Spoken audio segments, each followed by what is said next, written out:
Working so far.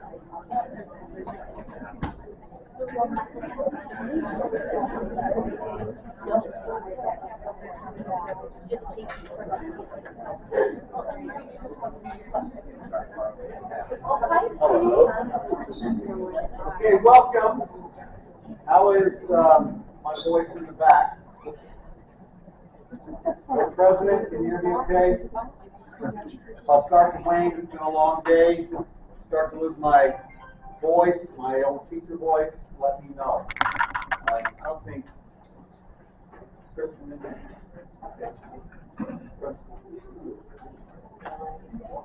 Just walking. Okay. Yeah.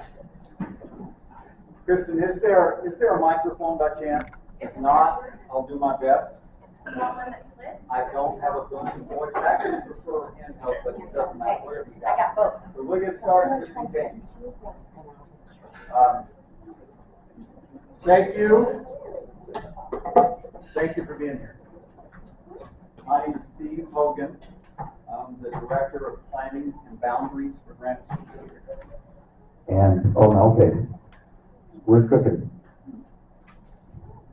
That's good in the back? Better? Thank you. Again, if I drop the mic and forget to hold it up, let me know. Just speak out. Couple of things before I forget. We are videotaping. We videotape almost all of our meetings. That's an old way to say it. Record all of our meetings and post these on our website. A lot of people want to go back and watch them again. They want to write down exactly what I said and quote me, and that's fine. But just know that if you speak, everything is recorded and we'll post it on our website. You're welcome to come up in front if you want to when we get to question and answer. I'll hand you the mic. I'll repeat your question, whatever you want to do, but just know it's recorded and it will be posted as YouTube video and on our website, okay? Before I forget also, if you didn't see the QR code out front, it's there and it'll be again, use that. This is a specific feedback tool for just this meeting in ALC, okay? There's so many different things going on. We've had, I don't know, maybe 1,200 pieces of feedback so far, and sometimes it's difficult to go through that and figure out what's what. So at least for this, we wanted to have a separate piece. You can click on that now and start your questions, but I would encourage you to wait probably a little longer, and maybe we'll answer a lot of your questions as we go through. We do have some slides here, obviously. I'm going to go through these as quickly as possible, so you can save as much time as possible for your questions. Before I forget, we do have some other folks here. I just want to recognize they don't have to stand up in speeches unless they want to, but walking down the middle right now is board president. And our board is fantastic about coming and listening. And that's important because, guys, as the Director of Planning and Boundaries and the person that goes to the board to make recommendations, it's not my decision. I make recommendations. But the board has very, very tough decisions on these. And that's why they're here to listen and hear and get your feedback. So other board members, don't let me forget, I don't have my glasses, I may not see everyone. So Chris, hello, and Chris Lynn, and Boy over here. Just, how about say hi and name and... I'm Julie Jackson. Okay. Connie Burgess. Okay, in the back. Okay. I'm looking, I'm scanning. I'd like to excuse Karen. She's in my hand. She is way out of town, yes. Let's go here. We have Chief of Staff, Mitch Nerden. I don't know if he wanted to say it.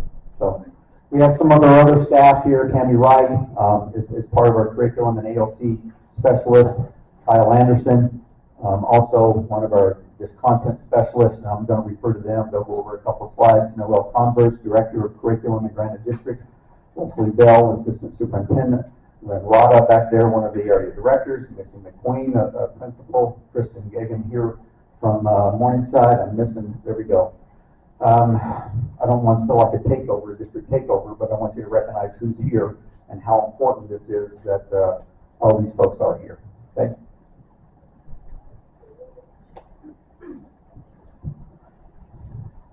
And you guys let me know.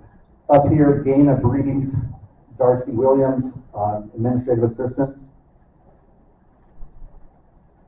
They help keep me on track. You're welcome to take all the pictures you want. This slideshow will be posted also. So knock yourself out. You can take it home. It will be posted hopefully by tomorrow, so we can get this up there. Okay. If we can hold off questions until after, fantastic. I get it. Sometimes you just can't help it. I'm there. But we'll do our best to try to hold our questions. So what are we doing? What was proposed? Again, I went to, am I in the way? Oh, the curtain. Thank you. I might go behind the curtain and not come back. There we go. Thank you. So again, remember that there's a process. I'll talk a little more about this, but this didn't just start as a conversation a couple of weeks ago. This is part of the larger Area 5 boundary and closure study. It started in February when I went to the board and recommended a closure, and it was approved for this area. This area is 10 elementaries and the feeders and secondary feeders for the 10 elementary schools. We had a lot of meetings in the spring. We had a few over the summer, a lot of internal meetings. The PAC, Population Analysis Committee, and that's the kind of our main 25 or so people in the district that help vet and get us through this process until finally, again, I came to the board on the 2nd, week and a half ago or so, and made a recommendation. That's where we're at, is a recommendation. No decision has been made. A decision will not be made until at least November board meeting, where an initial approval or first reading could happen, and final action or final approval would be December. We're still in feedback. We're still in process. Questions, answers, feedback. It is, again, a recommendation. Some people feel like when they talk to me tonight or at other meetings, you'll see that they ask a question and I give an answer. And they say, well, you're just trying to convince me. Well, I guess in a way, because it's a recommendation so far. The board can disagree. The board can do whatever they want to do, and that's great. But it is our current recommendation. But again, this is feedback time. It was proposed, it's not up here, but so far, closure of Eastwood Elementary. Closure of Morningside Elementary. Part of that also includes some boundary changes to Rosecrest, from Driggs to Cottonwood. But as far as this group, we're talking about ALC. That's what I'll focus on. I probably don't want to get lost in the can for hours in the other part of the study. But really, I want to focus on ALC tonight. Come to those larger meetings on the 22nd and 23rd, and that's more about the entire study. Let's focus on ALC. So, again, formally decided to continue. Is it final? We've talked about that. No, this is a recommendation. There's a process. I told you what that process was. Will current ALC students remain eligible for ALC? Yes. Current ALC students will retain their ALC invitation until their next testing checkpoint. The next testing checkpoint, which is for all students, like it says there. No change. That's the same everywhere. Which is the end of 2nd grade and end of 5th grade. An example, you can see there. Current 3rd grader in ALC at Morningside would have a spot in ALC at Woodstock through 5th grade if, capital I, capital if this recommendation was approved under this proposal. It's not a link anymore, but the Advanced Learner Services is it's part of the website, right? It takes you to kind of the details of how all this works. Why Woodstock? Why is Woodstock recommended and not a school in the Olympus or Skyline area? Let me tell you before I go through all of these,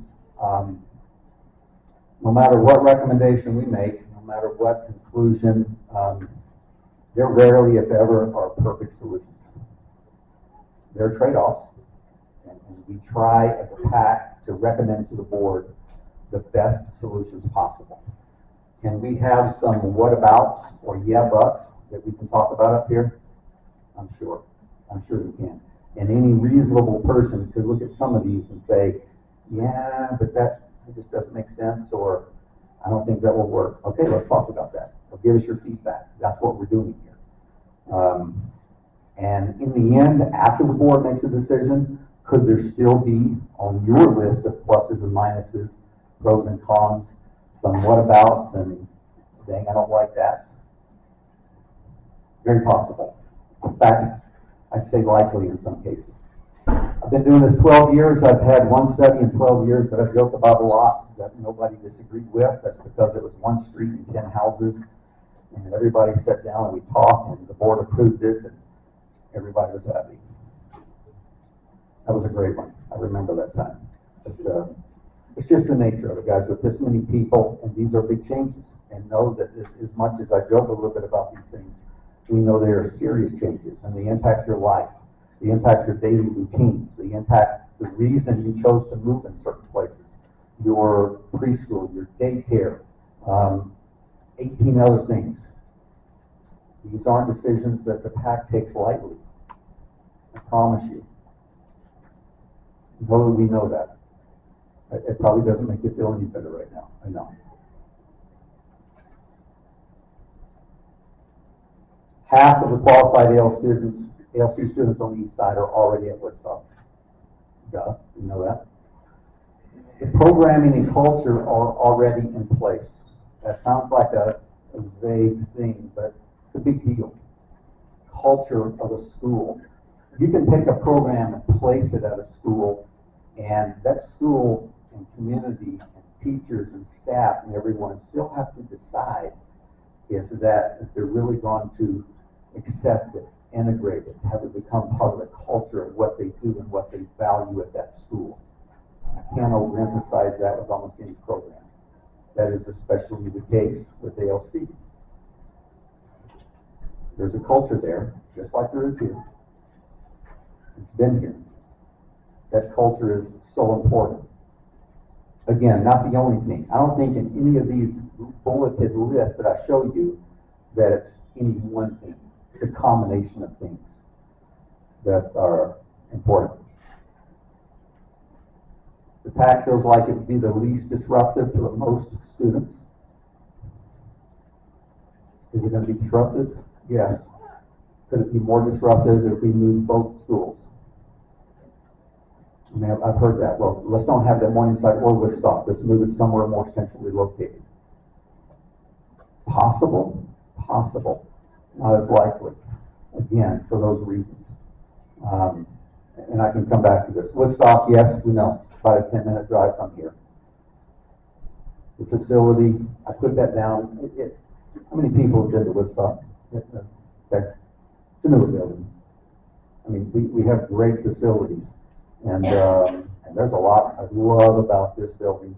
You can love any building, you come to love a building based on your time and your memories oftentimes at a building. But just wanted people to know it's a fantastic facility there.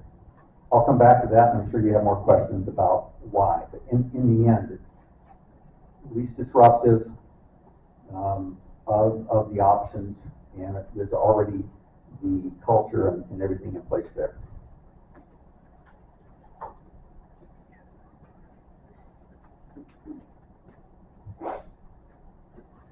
Here's part of the deal. I think somebody corrected me earlier. Was it 2019 when a second ALC school was added 6-7 years ago? That sound right? How many? 8 years? Okay, I'm going to take your word for it. I've got so many numbers in my head this time of year that I can't read. So it was 8 years, approximately 8 years ago. 8 years ago, enrollment numbers were higher. 8 years ago, the board felt like this was a good plan because it would help us attract more students. 8 years ago, I can tell you because I was there and heard some of these conversations. There was even conversation then that, okay, let's try this. We think it will work, and it will in a way, but we had concerns even then that can we manage, or is this are too many for one side of the valley, for this number of students. And we were hopeful. So I can tell you that there's probably some responsibility, the district, and I don't mean bad, I just mean that we were hopeful and felt like that it could work. But what we didn't know was how much enrollment was going to go down, how much birth rates were going to go down, that we were going to start in 2019 to close 10 schools in the last 7 years, with another 2 potentially this year, another couple in a couple years after that, so almost 15 school closures. There were a lot we didn't know 8 years ago. If you look at this chart, another way of saying it is, on the west side, quote, west side, approximately 40 schools. I think our numbers are a couple off because this was back in the spring, and since we had a couple of closures last year. But approximately 40 schools, or almost 75% of the students, we draw from for 2 ALC schools on the west side. On the, quote, east side, largely in this area, 15 schools also for 2 ALC programs. So you start to see those numbers and that discrepancy. How does that work? How do you have 75% of the students making up for 2, 25% for 2? It goes a little deeper than that. And we're going to talk a little more about that, and I'm going to turn it over in a minute to some of our ALC experts about why that number is important. Feeder patterns. In other words, elementary to junior high. Where do you go after? If you go to, again this happens, and you go to Woodstock for ALC, then Bonneville Junior is the natural feeder for Woodstock, and it's got a great history there and great gifted program. They've done a lot of great things there. But while that's true, your home address determines your assigned junior high. So in other words, if you want to go to Bonneville, which has a real emphasis at that school on the ALC program, do it, please, we encourage it. If you want to come back to your home school, wherever that may be, that's your boundary school, you have the ability to do that. If you want to permit to another school, anyone has the ability to permit wherever they want to, or at least apply for a permit wherever they want to. Okay, none of that changes. We do know that a lot of people in the past that have chosen to go to Woodstock have chosen to remain in that program over there, but that's a choice. Okay, is that clear on how it would work? So just because you come here doesn't mean you go straight to another school or vice versa. When you go to a program like that, specifically ALC, your next move is really up to the family. Question, and why this is in quotes. We got this question asked us and emailed to us quite a bit. Can the current ALC students remain here at Morningside and phase out? In other words, if you're already in the program and you're going, whether that's, okay, maybe we don't test and come 5th, but next year there's 1st through 5th. The year after that, there's 2nd through 5th, 3rd through 5th, and so on. Phase out a grade at a time. Sounds good. We've tried some phase-out programs before. In fact, one of the ones I was reminded of this morning, I know who was here, or I had a student here years ago when 6th grade was dropped, and we tried to keep a couple of 6th grade classes, or when I say 6th grade was dropped, reconfigured. And 6th grade went up to the junior highs. And I wasn't part of it, but I know that an agreement was made that if you want to go on up to the junior high from Morningside to 6th grade, you can. If you want to remain here and finish out for a couple of years, you can do that.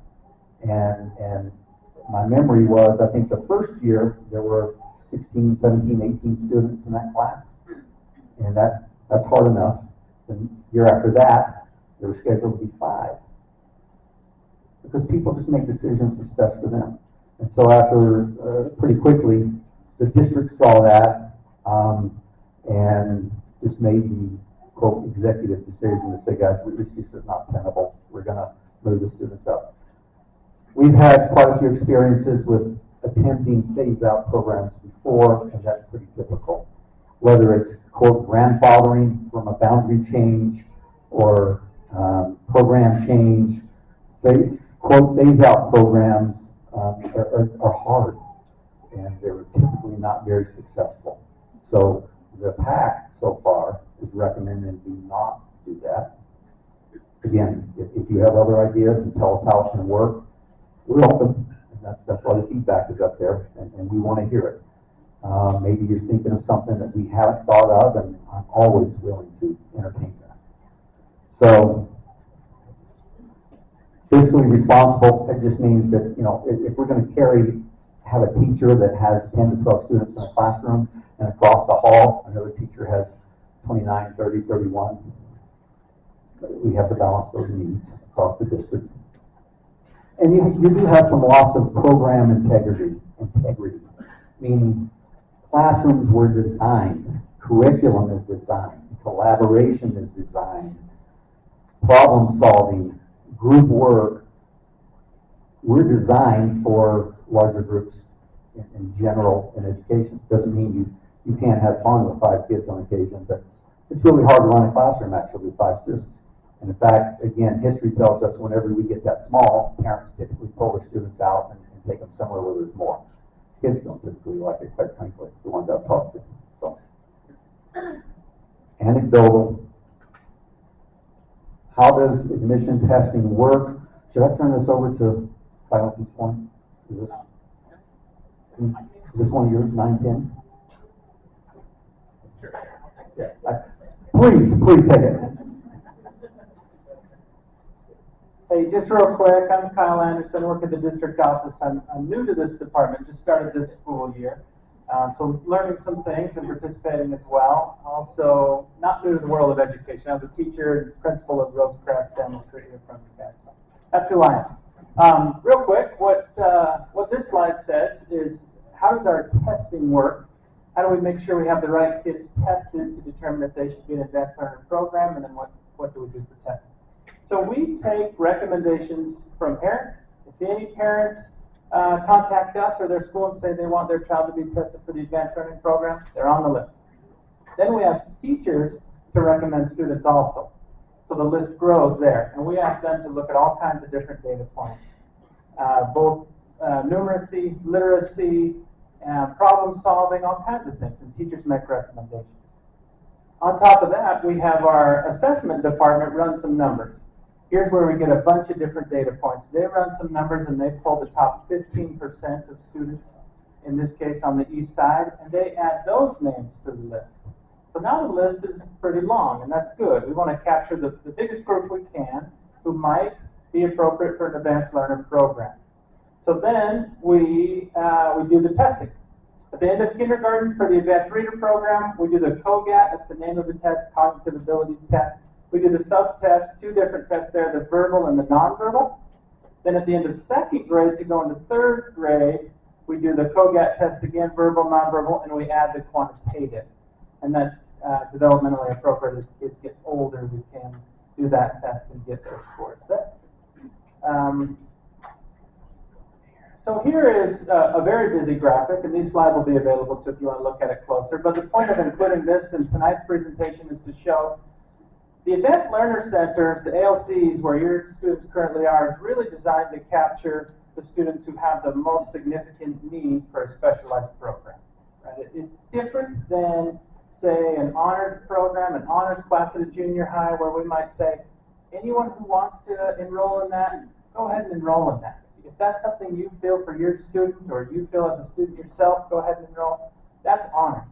Gifted, as I think all of you know, is really set aside for students whose needs are hard to meet in the general classroom.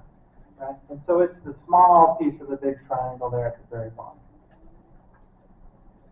Lastly, here's an important piece.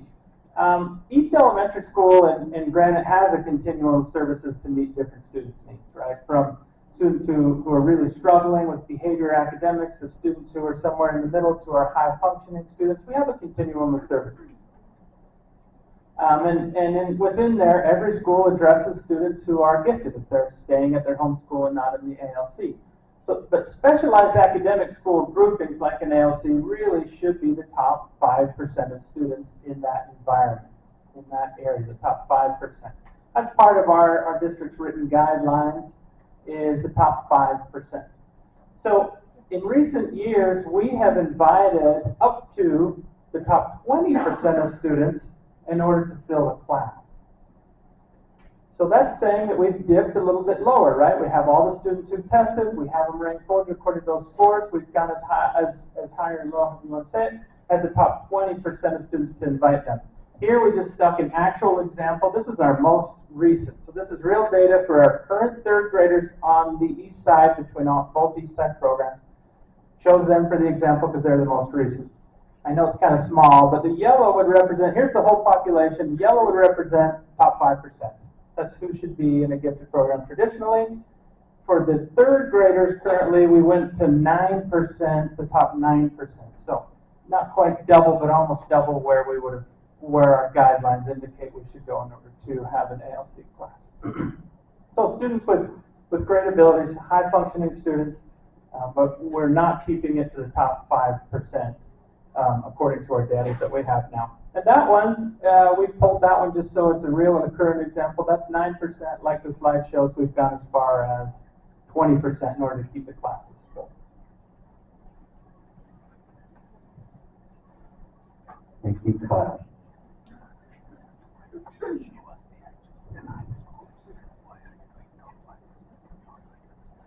A couple others, we're going to get to questions. Busing. Isn't there currently busing for ALC, right? Will we continue to be busing for ALC, the ALC program? When I checked with transportation last week, they said, probably largely the same stops. They could adjust that, and they always adjust that every year based a little bit on where students are coming from. So, but would there still be busing? Yes, but that's still available. This one gets difficult because this is what I'm hearing a lot. And as a father of 5, children of varying abilities and skills and talents and interests, I've felt this. So families end up having to make a choice based on what is best for the family. So in other words, if you have a child in both, if you have a child in ALC and is here as a sibling, because we get priority siblings, in this case, a French DOI and ALC, you would still have a priority to do that at another school. We stay down there, could apply for open enrollment at Woodstock and have top priority, nearly always granted, but we can never guarantee. We do have to set limits sometimes, but we do everything we can to make sure siblings, if at all possible, we keep families together so we're not making it so that you're at 2, sometimes 3 different schools for programs and all that sort of thing. Can that impact the family? Yes. And we see that a lot. We have a lot of families in our district already that choose to do various schools, various programs, and it's a lot. It's a lot for parents to handle. But I just wanted to address that. There's never a perfect answer to that question. QR code again. I want to get that there are lots of other questions I think we could have put up there, but I really want to get to your specifics. We'll do our best. A couple of things again. Let's try to keep it to ALC related questions and save the more broader area closure and other questions for the other meeting or at a different meeting. And if you want the microphone, I'll bring it to you. If not, please feel free to stand up. Do we have another? Yeah, if we have another, we could set it up great. And by the way, I'm going to do my best, but somebody's going to raise a hand for someone else, and I'm going to get you out of order, so be patient with me, and I'll do my best on who was first. And if we can get a microphone set up here, what I would like to do is just have people come line up. That way I don't have to worry about who is next. Okay, I have a couple questions. Firstly, with Woodstock, are we at all concerned that Woodstock received 100 extra students several years ago when we closed the other 2 schools? So we are already getting close to capacity of Woodstock. So we talk about a nice facility. The facility is not going to be nice as much if it's all full of trailers. Are we concerned about that? Because we're also talking about maybe other siblings coming as well to not remove students? So that's my first question. My second, Can you address that yes. before I forget? When we say Yes. trailers, relocatable classrooms, right? Yep. Okay, great. All right. Trailers. Super fun. Okay, trailers are mobile homes. They're actually from Tennessee, but yeah. Relocatable classrooms, portables, whatever you want to call it, just for clarification. The numbers tell us this goes as we are forecasting, and that is we're trying to go from anywhere from 9 to 20% back to the integrity of the program at 5%. There would be a bump for about 2 years. That's those students that are still in the program and want to continue. So for 2 years, we anticipate there would be more students in Woodstock. Could we handle that? Likely a couple of reloads. Trailers. Likely a couple of reloads. While that's needed. If they're not needed, we take them off and move them. So that's the anticipated. The other big question is, and only you guys know this, and we can take a survey later, but the million-dollar question is how many people will choose to come? There are a lot of moving parts in this. This is not the only move we're recommending. If this were the only issue or only move in this study, then all we have to do is simply survey everyone and say who's committing to come to Woodstock. So boundary changes, Morningside closing, IB programs starting. We've heard a lot from parents saying, well, I may or may not go because I want to do another program or I want to do other things, or it's not important enough to me, which is fine, to go to another school. So will everyone go? I can almost guarantee not, because whenever we've done these program changes in the past, on average, never the same. On average, 50 to 75% of students move to the program. That could be 95% on this one, it could be 45% on average. So, So, Clarify, does that mean that you ultimately would have one ALC class at Woodstock? I'll clarify that with a caveat. She asked, would that mean there would be one class at Woodstock? If we go according to this method, most likely. However, we're always going to go with the top 5%.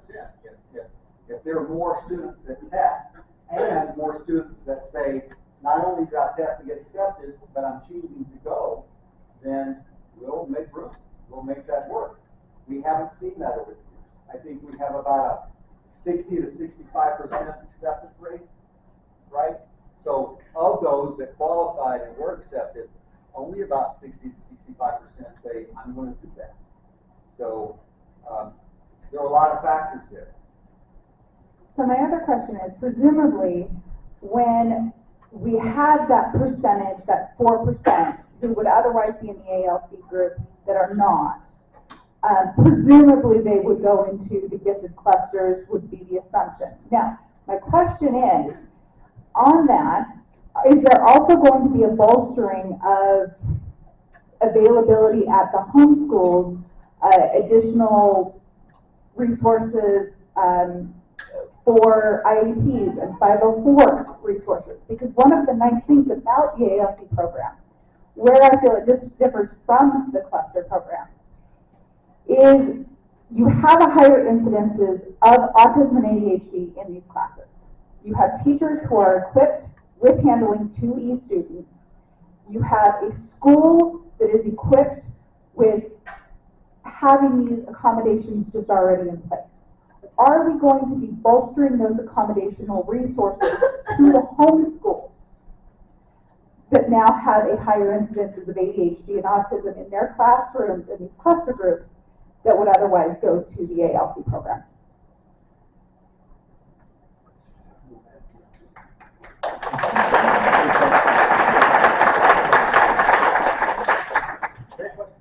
Great question. I spent the last couple of years in the special education department and got to oversee allocation of resources for that. So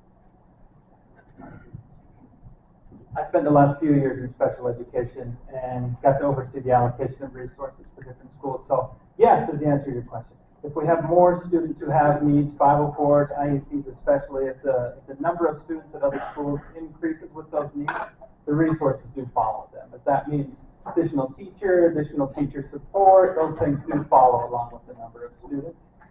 But like Steve said, it'll really come down to how many students choose to go and where they choose to go. But is it fiscally responsible to separate them out that way when you use the same resources in a couple of cluster schools like Woodstock and Morningside? Is it fiscally responsible to separate out those resources to all of the different feeder schools? Fiscally responsible, how long do you have? How many hours do you have? Right? I mean, I can start with the state legislature and fiscally responsible.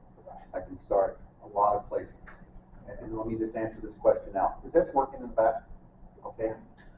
By the way, what I want you to do is if you would, please come get in line and use this microphone so I don't have to choose who's next. Is this about money? Or school closure is about money? Or any of our decisions about money? Anything we do in life at home about money? I mean, if you want to peel back the layers of a lot of things, most things we do in life, you could find a trail back to money, right? Now, I feel very confident in saying that in this case, we feel very good about trying to stick to the fidelity of this program and what it was intended to be. When it comes to a school closure, we do that for educational opportunities and resources for students. Is money the driver? No. Is it a passenger in that car somewhere along the line? Yeah. Money is part of our life, everywhere. I'm never going to deny that, but do we always have in the district and in our home budgets and everything eventually have to make some money choices? Yes. We do everything we can, and that's what PAC is about too, to remind us why are we making the choices we're making. I can just tell you that I think educators in general have learned the hard way that a money choice is often not the right choice. And we make plenty of decisions based on student first decisions that don't look smart to the business world. So there's my best answer I can give you about money. You know what? I'm going to get out of the way.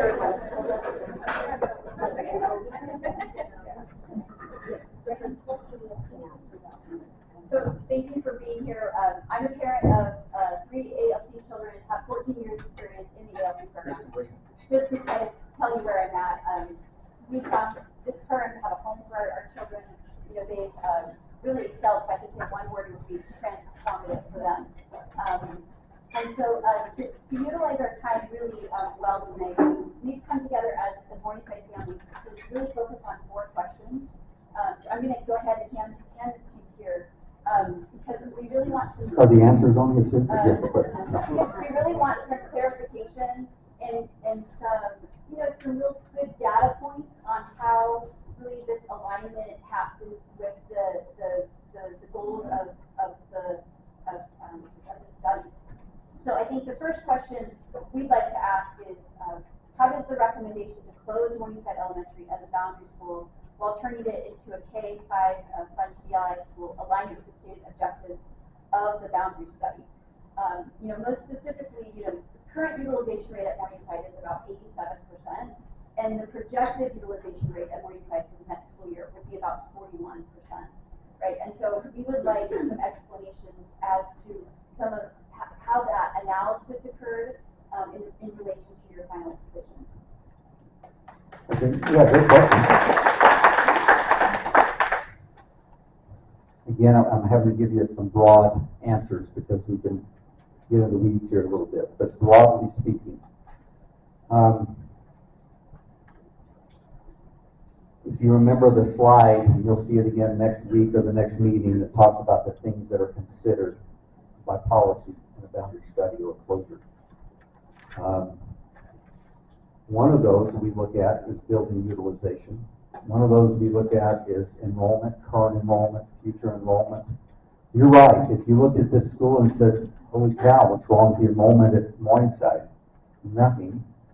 But what we really look at long term, especially in the closure study, is the boundary student enrollment. 4 reasons just like this. Because even if we weren't in a study this year, I anticipate that this decision about ALC probably would have come up anyway. So, in other words, everything starts with boundaried students.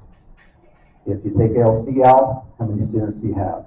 Then if French DLI, another program, is taken out, then you're back to a pretty small school.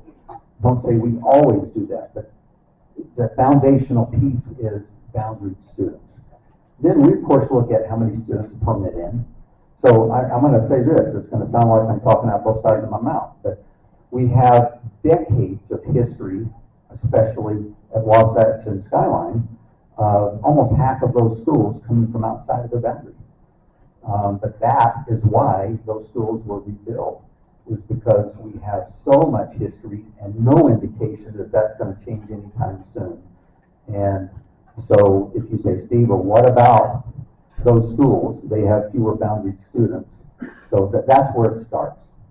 So it was a boundary study, not a program study. Yeah. Okay. So I think our concern is the objective of this is really that it's a boundary study and it wasn't a program study, which brings us really to our next question, which is... If I can answer that part, though, it's important. Yeah. It wasn't a boundary study or a program study. It's both. I mean, it's a boundary enclosure study, but there's no secret. Look back at all of our previous studies we've done. Programs are part of that. Going back to just last year, where several DLI programs were closed, a magnet DLI program was opened. In fact, programs are often at the center of a lot of these challenges.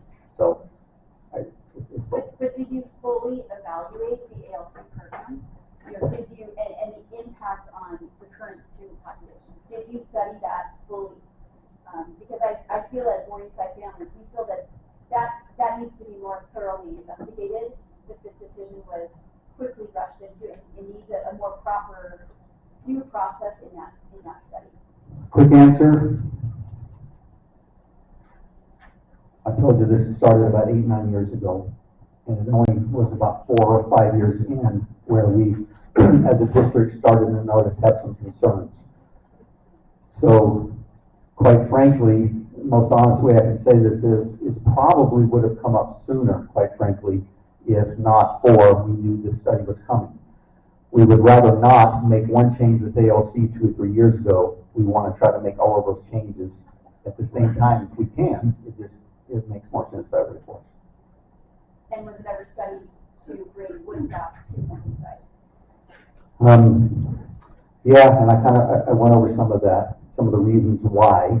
But one of the, in this case, part of the study with French DLI here, and if you add kindergarten to the mix for French DLI, and we anticipate we're going to have some turnout for this program. It's simply, we don't think it would hold both. Okay, so it's a kind of combination of capacity and disrupting both. I'm going to jump in and just ask you a question back to what you said. I'm going to jump in and ask you a question back to what you said with... Is this better? Yes. Sorry. I just wanted to jump back into what you said with the utilization rate. You went back to the importance of within boundary kids and utilization of the facility. But correct me if I'm wrong, the French DLI program and the UIP and PYP program, the hopes of Granite School District is to attract out-of-boundary kids. Is that correct? That's one of our goals. Yes, we want to attract out of district specifically students. So then why not look at just the utilization rate of Morningside, which is 87%? Why does it have to be broken down to in boundary if you're looking to bring in kids from out of boundary for French?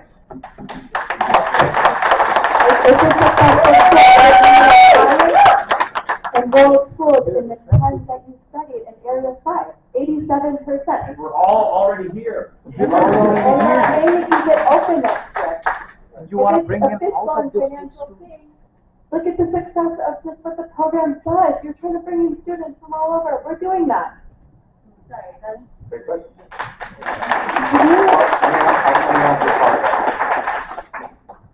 Part of that answer is, again, this is a larger study. when we have Morningside boundaries that are split or non-contiguous, like we know we have, the north end, and we also have Rosecrest, who could use more students. We're looking at more than just Morningside, is the short answer. We think, okay, if ALC would be moving anyway, it would sure help Rosecrest to buoy up and part of Wilson to come to Rosecrest. Then we're down in enrollment. And we think we can attract more students from out of our district with a standalone DLI program here. That's what the PAC was looking at. Is the utilization rate here good currently? Yes, it's a factor, oftentimes a very important factor. I don't know if any one factor is the factor. I have a question. Maybe like you kind of answered some of this, but I don't think you have really answered any of this. Okay. So I feel like from a school perspective, right? I understand, like if you look at it from a business standpoint, there are budgets. When you first, like last year, when the initial discussion happened, you said there are two things. We're trying to get better teacher ratios and the budgeting piece, which Morningside should check off both of those boxes, especially ALC. When you say budgeting piece, I'm not sure what we're talking about. Teacher to student ratio, we have 30 students, 27 to 30 students every. Ratio for sure, yes. Wonderful, right? Now the next thing you said, hey, money is not the only thing we drive, we want student success. So my question is, are the 4% that are getting clubbed into this, the total ALC, are they making significant disadvantage to the 5%? Is the overall student success being impacted by not having the ALC like having the ALC limited to the 5%? Have we looked at that data? Have we seen? I just want to clarify one question at a time, so I don't get lost. Are you asking that since we have 9% instead of 4 or 5%, or let's say 10% instead of 5, twice as many students, is that impacting the learning or outcomes in the classroom? Is that your question? No, I'm saying is having 9% fill the ALC at Morningside negatively impacting the overall student success as they go into middle school, as they go into high school? Because if a whole student success is one of the criteria, which is why we are going to provide private school vouchers, or we are going to provide, people having homeschooling and provide all this extra funding, right? If we are saying there's a whole student success, I want to understand, are we seeing impact by having an extra ALC program on the east side? Because we keep saying that we have 2 classrooms or 2 programs on the east side versus west side, so there's a discrepancy. But is the student success rate being impacted by having more ALC on the east side or west side? I still don't understand what exact problem we are trying to solve by closing the ALC class, one ALC class on the east side. Great question, because that kind of comes back to the heart of the question, right? Is why? Why? Oh boy, there we go. Did I do that? Too loud? Why? Why get back to the standard, the established standard of 5% and not 10 or sometimes as low as 20%? That's not the question. No, go ahead. I think she's asking, are the extra 4% that don't belong hurting the 5% that Yeah, do belong? that's where I'm going. Or are they getting such a good benefit by being included that it's actually helping more kids than harming? And just like West Side School, Yeah. 25% or not 9%. So before you answer, So let me just add. So I think there is no 5% written standard anywhere. Nationally, it is 6.7%. And when you say, hey, this 4% is hurting because now you have a larger class size, moving them to Woodstock, you are still trying to do the same thing. You're still trying to have a 27 to 1 teacher ratio. What is the change? Are you going to change it down to 20 students per class so that there is better success rate and have more classrooms?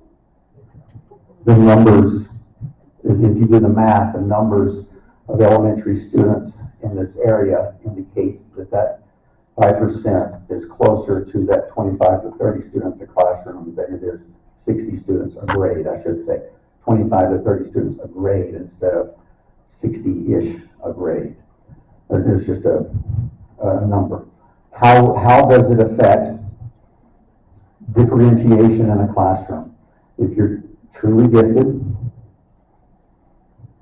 then you have, and I'm gonna, if you have 20 students, I'm making up numbers a little bit for simplicity.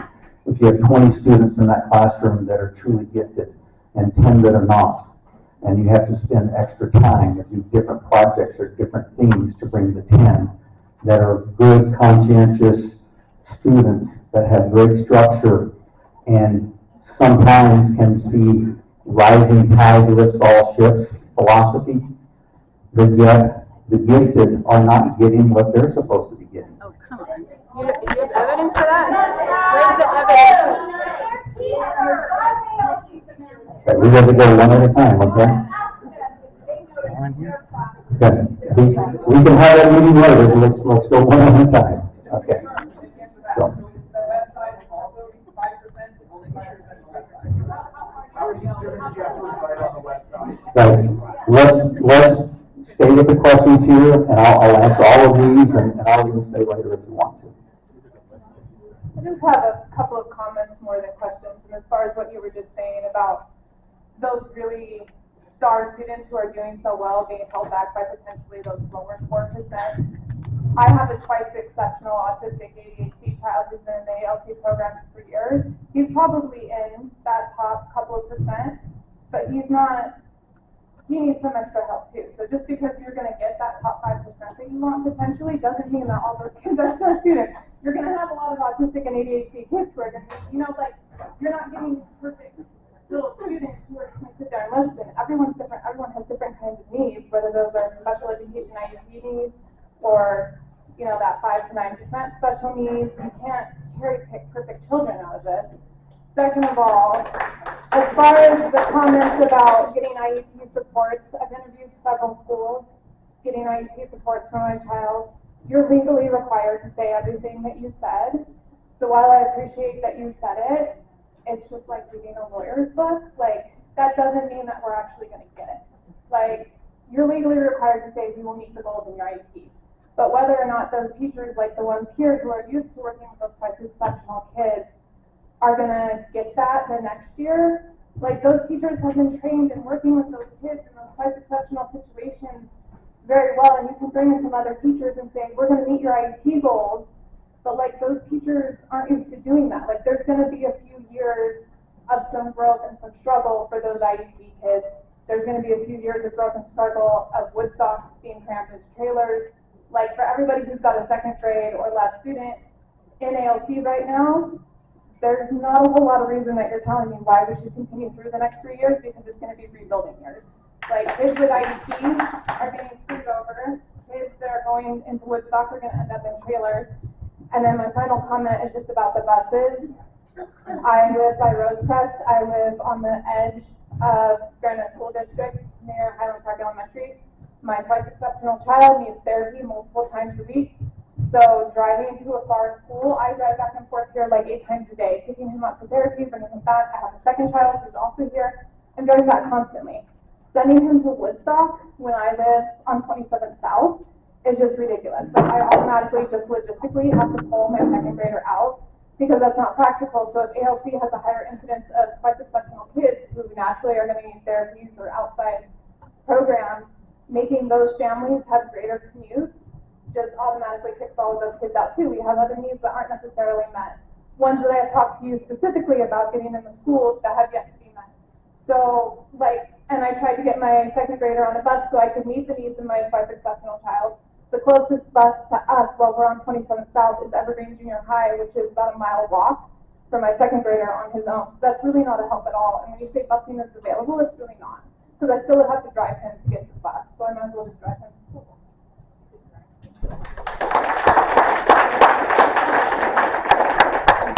Thank you. I'm going to stay seated, then I won't be. Okay, and I will too for a minute. Okay, so I have a few questions. She mentioned the busing, and I have a child who rides the bus, and I was just doing the math. Well, first off, maybe my question is, will the start time at Woodstock change? I do not know that, but they do have a different start time. 45 minutes earlier. Yeah. Yeah, we're aware of that, and that's we work, when those come up, where one school goes to another program, we evaluate transportation and what that would look like, whether they would go stay or go to a middle or a late start. I don't have that answer yet, but we'll get it to you and the board before the board meeting, as soon as we can. Because just doing the math, if it doesn't change, right now the bus stop picks up at 7:32, and I'm the second to last, so there's earlier. The buses would need to travel twice as far by my math. So say it would have to come at 7:10 instead, and the school starts 45 minutes earlier, which would really mean 6:25. And my children wake up an hour and a half before we have to go, so that's 4:55 we'd have to get up. So it doesn't seem really doable. So That's a fair question, yes. flagging that the time's a problem at Woodstock, I think. And also, like you said, distance, I think if they're not on the bus and I'm driving them, I've done the math, the traffic times, looked at it, and without even assuming a line you have to wait in when you get there, it's over an hour of driving to and from to take my child to school every day if they're at that school. And I'm not on the park end. So I think an hour and a half a day of parents driving for everyone in the program is super disruptive. And I know your one slide said it's the least disruptive, but I don't think that's taking into account this burden on parents. And so I think you said it's the least disruptive, but that's given both programs. So we're talking about just the Morningside program?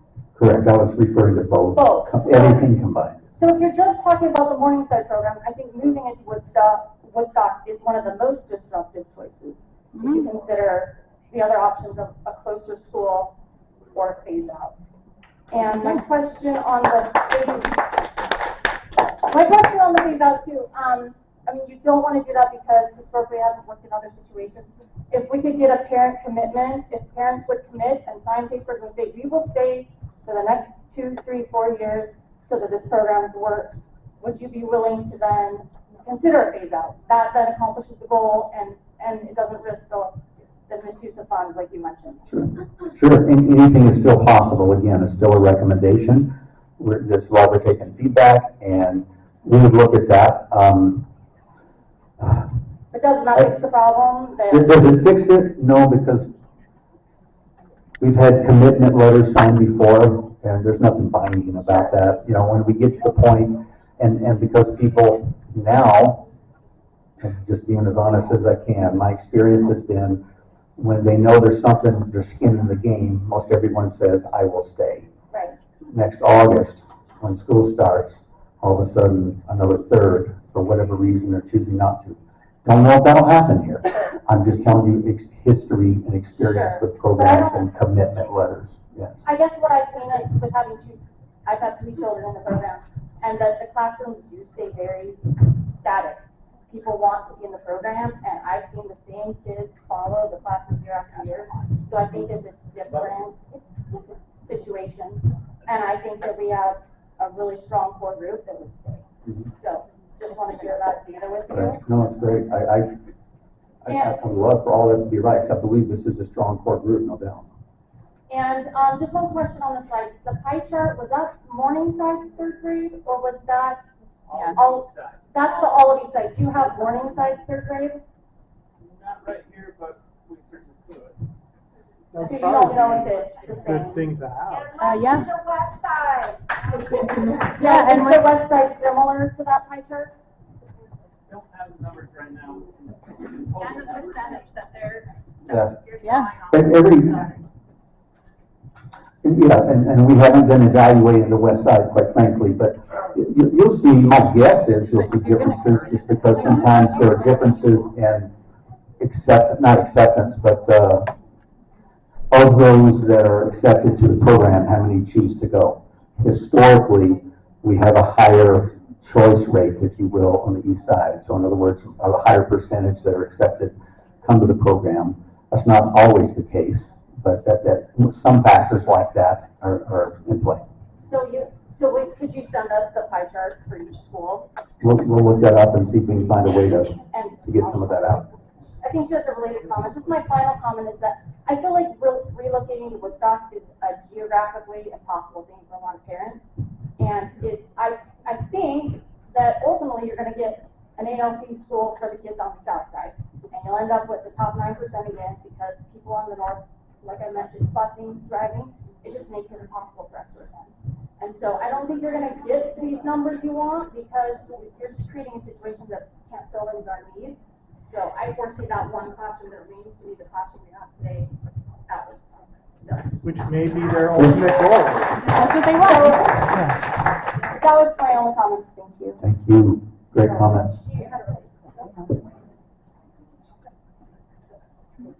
So my thought was exactly the same.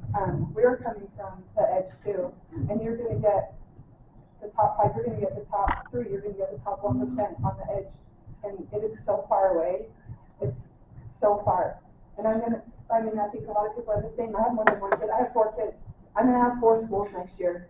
Like, how do I have an extra hour and a half of my day to get my kid to the school that he needs to be at? This program has changed his life, and he needs it. Like, how do I get him there? You know what I mean? But it's the same thing. You're gonna get this school, you're not gonna get the top 5% because we can't get there.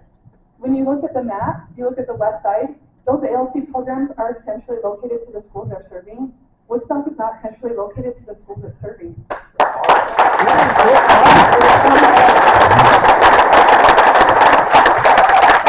It's on the edge, and if you want your top 5%, you've got to find somewhere in the middle. Okay, thank you. By the way, we are taking notes over here, in addition to the video recording, notes, and typically use these notes to put out some answers, FAQs, other things like that. So, just because I'm not answering everything directly, we're aware. How are you? Good. How are you? I was just thinking it must be difficult to be the leader of the pack. Oh, they're good. I love a good joke, so I love that. Thank you. I thought I'd start there. So you're talking a lot about just this, like the ALC being studied in the past and throughout the years. Like, is that something that we can look at and see? Because it's a little discerning for us as parents to feel like our program is getting scrapped without any data to support that. Right. And so let me restate. You're saying, excuse me, is there any data to look at? Because I said ALC has been studied over the recent years. Yes. Any formal study? No. This is conversation. This is people on the population analysis committee, the curriculum department, those that second nature look at these things and say, this is going to be an issue because of 200 years of combined history in the district to see these things coming. So conversations, but we pull up numbers, we look at, I call the curriculum department and say, what do those rankings look like? Those kinds of things.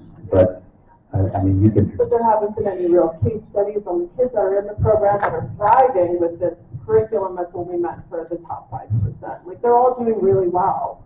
And I feel like it's very disruptive to pull a program out from underneath us. Well, we've already started it here in Morningside. They expect us to drive an extra 40 minutes a day to get our kids to Woodside. Right. Right.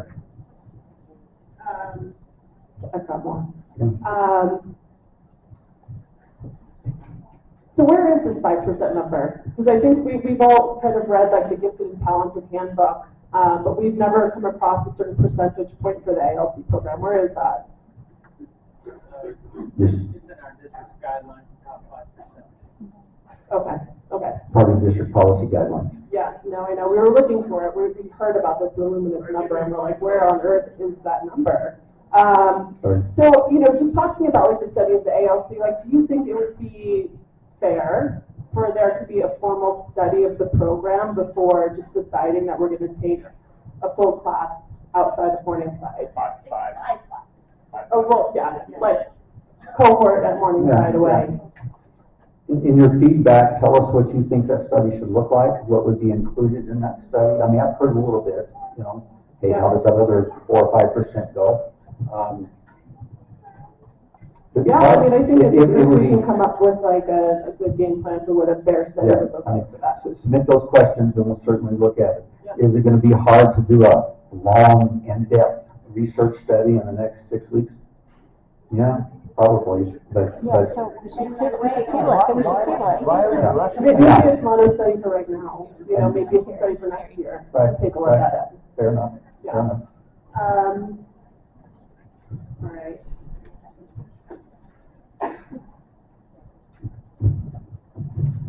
And then just on the phase out.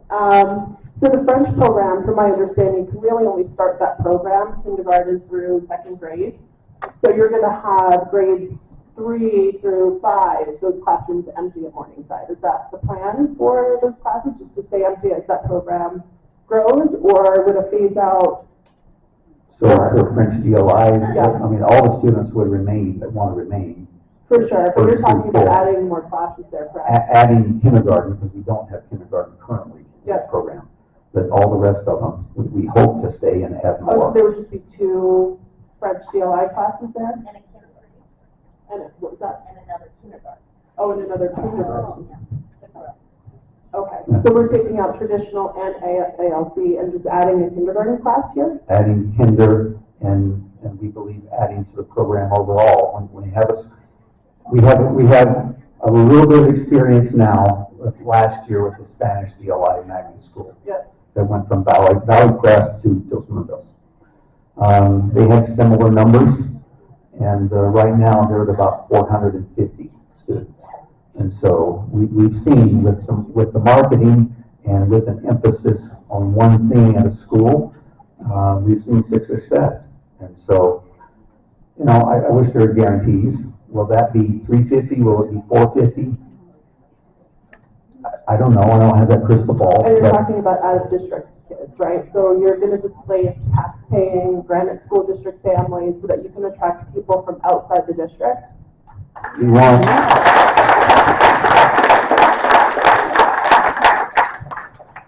We don't want to displace. Let me finish. What we want to do is add out-of-district people as much as possible. We're careful to try not to, quote, cannibalize and take from other district schools to other programs, because that's just kind of robbing Peter to pay Paul issue. Understand that Morningside potentially could close regardless of what happens with French DLI. That's an option. Whether French DLI went to another school and they're still in the district. So we're not losing them. We only hope to add to the total in the district.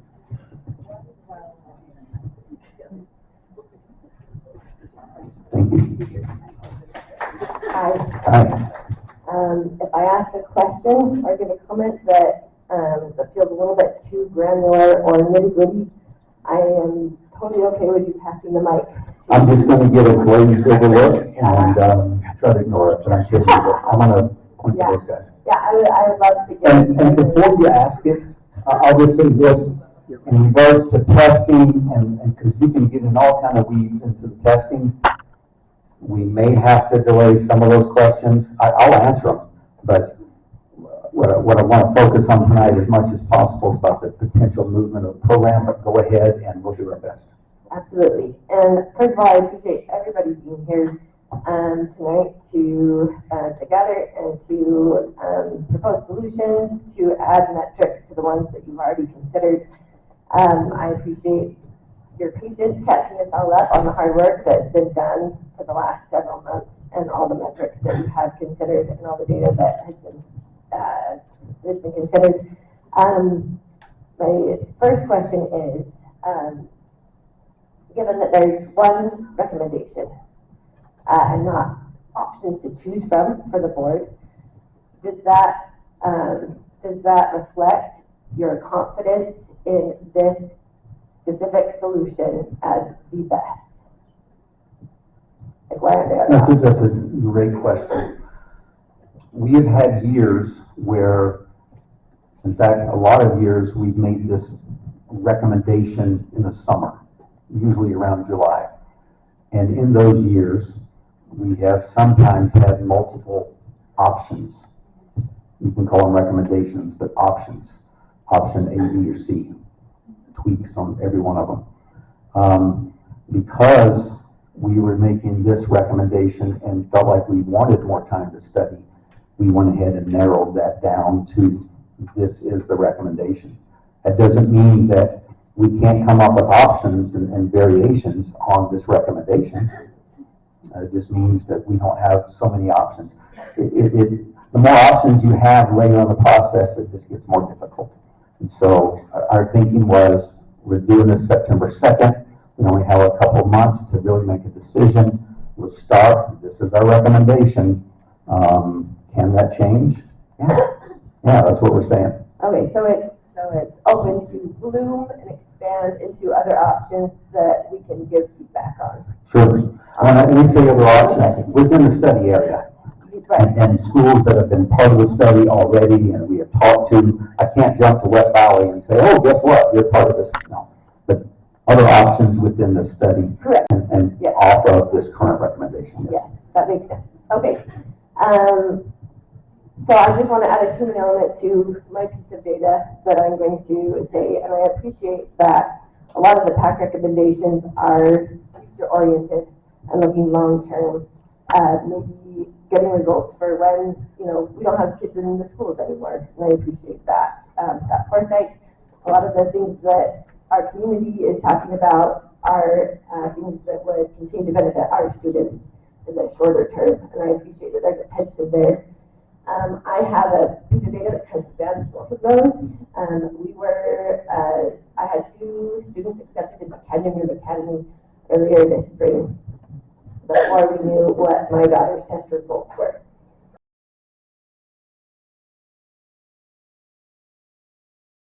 Westside is Westside following that 5% rule, and so Eastside isn't for some reason. I don't have that number to share, but we are happy to share that. Okay, great. Yeah, that's it would seem that if they're only considering the data of the number of students that each school is serving, 75 versus 25, seems to not be the only data point that could tell the story of the students who are benefiting from the program, and the students, and even more students who could benefit from the program potentially. Leading into my next question is, I'm wondering what metrics are showing that our 2 ALC programs are not working or attracting students? What metrics are there that show that these 2 are not working? Correct. Or attracting students? Are they attracting students? Yes. Again, I go back to the original question, and that is, how do we maintain what gifted is designed to be and do? And that is not just fill spots in a classroom with very good students, but fill that niche, that number, that approximate 5% that statistics tell us over time are going to be gifted. So our other students. You're closing our program and you don't even know if the other programs are meeting your metrics. Right. You do have to look at the data. What we know. And how is this program? I would rather you get the program than not. Okay. So that's my answer, is what we do know, we're basing it on what we do know. There are unknowns and everything, of course. What we do know is to get the program to where it should be, and that is with gifted students. It's not. Have you asked the teachers what they think, if they're struggling for the 10%? Because most of them don't think that. Yes, we've talked to teachers. No, you haven't.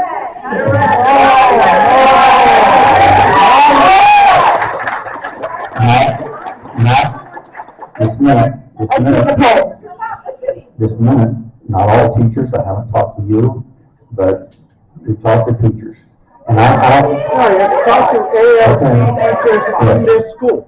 You can't talk to teachers in the district. What about teachers in this school? Okay, let's get that. Go ahead. I'd like to propose that, how many ALC teachers do we have here tonight?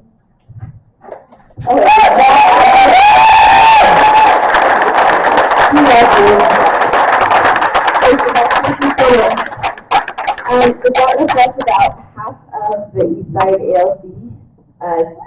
Is it more than half of the Eastside? These are Woodstock and Morningside ALC teachers.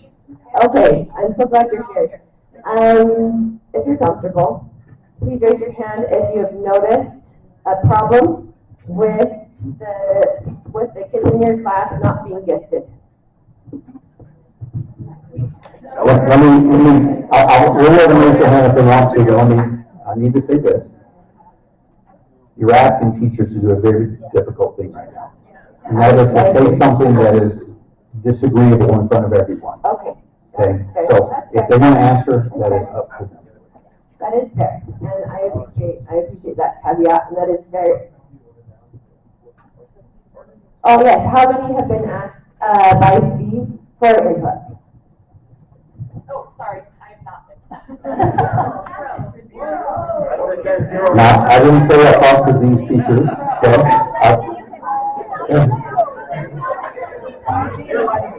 We have other ALC teachers across the district. We have ALC teachers in this area. Let me finish.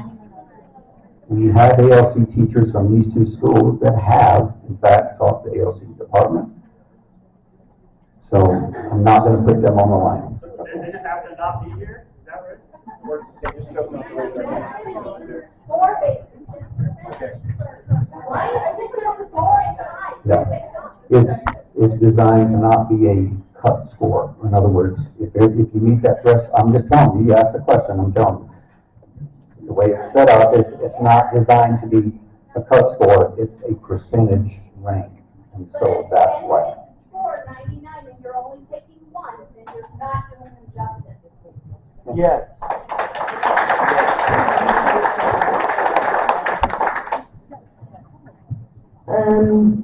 Let's do one more question. Then Okay, move on. What does gifted mean? Does it mean to eat? That seems to be what the pyramid describes, yes? Do we have, how does the 5% rule apply to specifically us on the east side with our pool of students? Is it possible that the number of actually gifted kids is more than 5%? Yeah. How do we determine that? Yeah, I'm not the GT gifted expert. I don't know. I need general response. So, thank you. I feel great about you passing the mic. Just a question of what is gifted. How do we define gifted loosely? I mean, students whose needs can't be met in a general class. Yeah, so assuming that those who have made the sacrifice to send their kids to a different school than their neighborhood school, assuming that they see a benefit to their kids coming into a class and their needs being actually met in a class rather than at their gifted school, I would imagine that applies to most people here. To hear that there won't be a seat for them anymore is a little hard to hear, because in effect you're saying that our kids aren't gifted, and their needs can be met in the classroom when they aren't. So that'll be my last thing. Or their needs don't matter. Sorry, so more on this topic. We've got, by the way, until 8 o'clock in here, so we have about 35 minutes. I'll try to do that. So I have two kids. My son's in the ALC program here in second grade. My daughter's 4 years older. We had zero idea that an ALC program existed when my daughter was coming up through school. So we didn't get her into the cohort when we should have. By the time we got her tested, we were told, your daughter absolutely qualifies for this program. And we're in Rosecrest, right? So we don't have preference by being in the boundary. I get this as a boundary study, but it's also a program study. And to me, a boundary study is geographic anyway. And we're kind of just talking now about the northeast side of this school district at this point. And our daughter, there was no space for her in the program. We were told that somebody would have to leave in order for her to get into the program. So are you absolutely sure that you are capturing the top 5%? Because as a fourth grader, she was doing seventh grade math and I read. So, like, I don't personally think that you are getting all of these students. In fact, you may want to consider needing another class because you have families that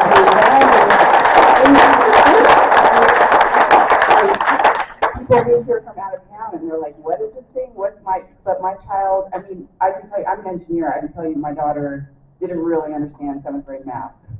Right, she needed probably more than a program, a math program, an automated math program to tell her, to really teach her and really give her what she needed. So, I mean, she spent a lot of time at the library. Yes. Thank you. It's not a good night for you, I'm sorry. It's okay. This is part of the process. Okay. So one of the first slides you put up talked about how the program at Woodstock was established. It had an ALC culture, which is fantastic for Woodstock. This school has its own culture. The two cultures don't just meld together. You can't just expect that you're going to transplant kids from one school to the next, and because they're ALC, that the culture is the same. I just don't think you can dismiss that and just assume, well, ALC kids are ALC kids, they'll all be fine. And when you start putting them in relocation buildings, trailers, whatever you want to call it, I've been in those classrooms. They're horrible. ALC kids, you're going to put them in a place where they're going to have a harder time learning, so then we're going to further depress their ability to excel. That's a bad call. And then we have empty classrooms in this school while we are putting other kids in relocatable buildings.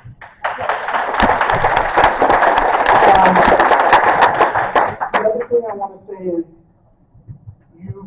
you've made the comparisons between the east side and the west side. You brought those comparisons to us. But then you don't have the data for it. Unacceptable to give the comparison and then not be able to show us the data.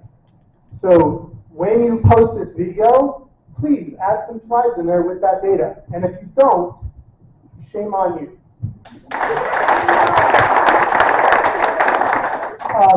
And maybe you'll decide that what you really need to do is add more programs to the west side if there's so much more schools, and leave ours where they are. I would love to know if this is sadly not specific to this specific thing, but you keep bringing up these other programs. On the night where you proposed this recommendation, you talked about all these niche programs that were going to be created at Rosecrest, the IB program up at, Cottonwoods, Whole Child, whatever, that every classroom should be like that, frankly. But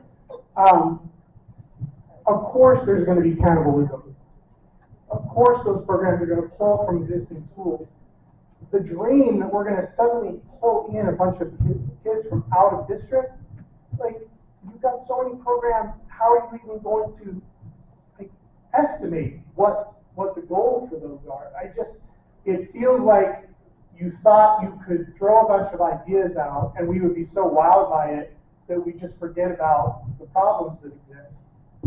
It's super frustrating, and I know you know that. I know you're not out here just trying to pull the wool over eyes. I get that.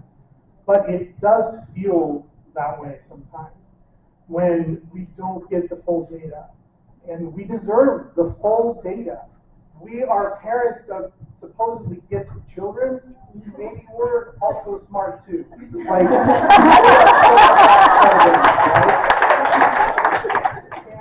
also, I'd love to know, I don't know if you have this data, if you don't, please add it.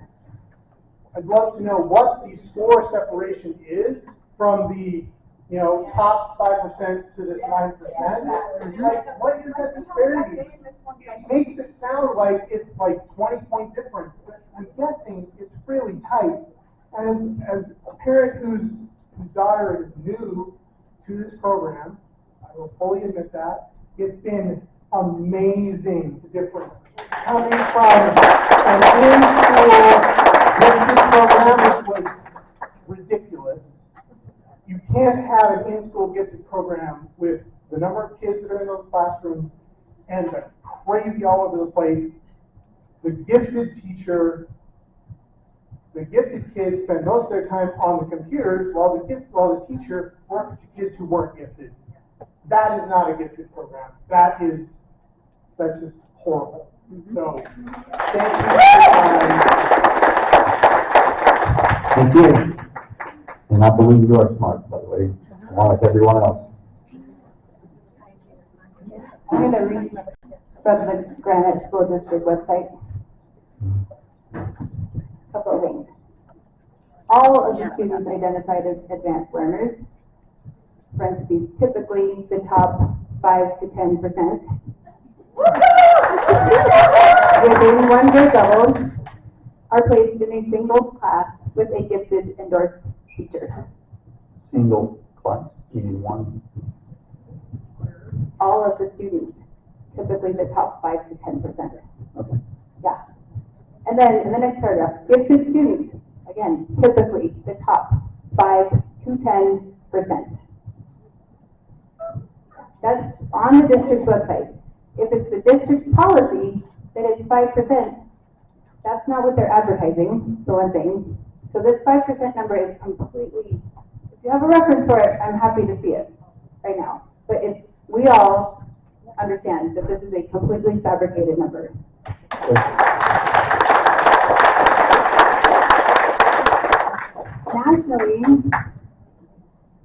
Nationally, it's 6.7% of kids are in gifted programs.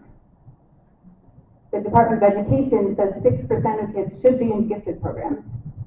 So let's set our sights lower, Utah. Let's go for 5. That seems like a good goal for us.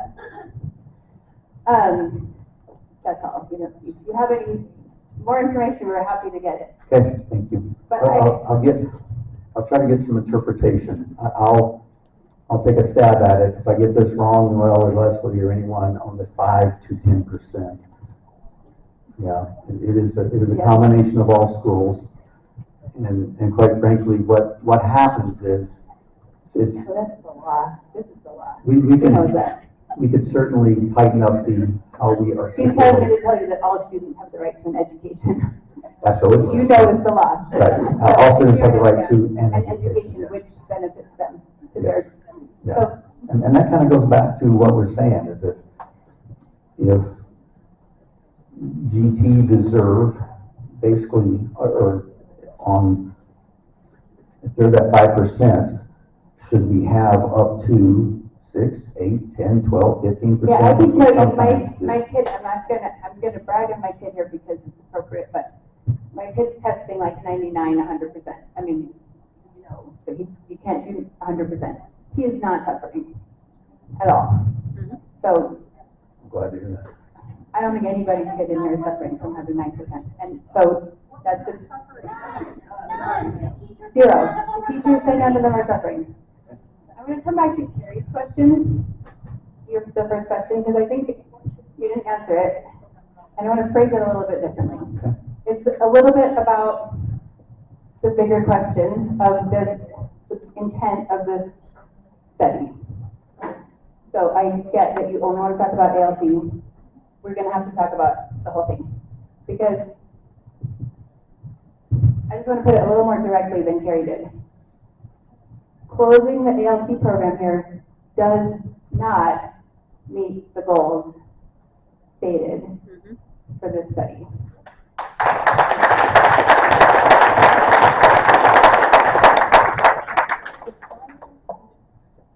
Okay, and the goal being? We have fewer students district-wide. We all get that you are going to have to close schools. But you're not recommending closing Morningside.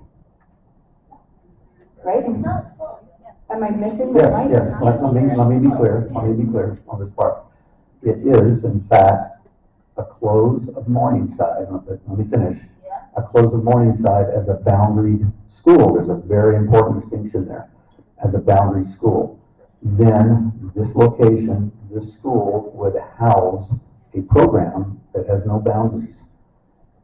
There's just a significant distinction there. So we look at that, just like, it's the same last year, when Valley Crest, last year, that was a school closure. Now, we reopened the building to house this program, that program. But it does not have a boundary anymore, and it's a distinction, for sure, but. It did all of a sudden make another school that has the numbers. So it did exactly what we did opposite in the March. I went through the whole slide thing, we were talking about numbers, right? Mm-hmm. And the problem is that there's not enough kids, so we're gonna condense schools. Mm-hmm. And that makes total sense. Right. But then you say we're gonna leave this one open at half capacity. How does that fit what you were trying to do originally? Well, it doesn't. I mean, it absolutely doesn't, right? So I think we can agree on that. What we're saying is, we don't believe it will remain at 250. We believe that we can get it to 350 or 4. I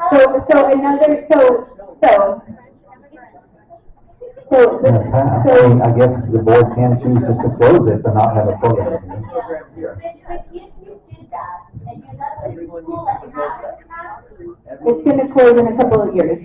So the first program, parents need to know that, because what you're gonna do is kick this can down the road, and in 2 or 3 years, 10 years, close Morningside.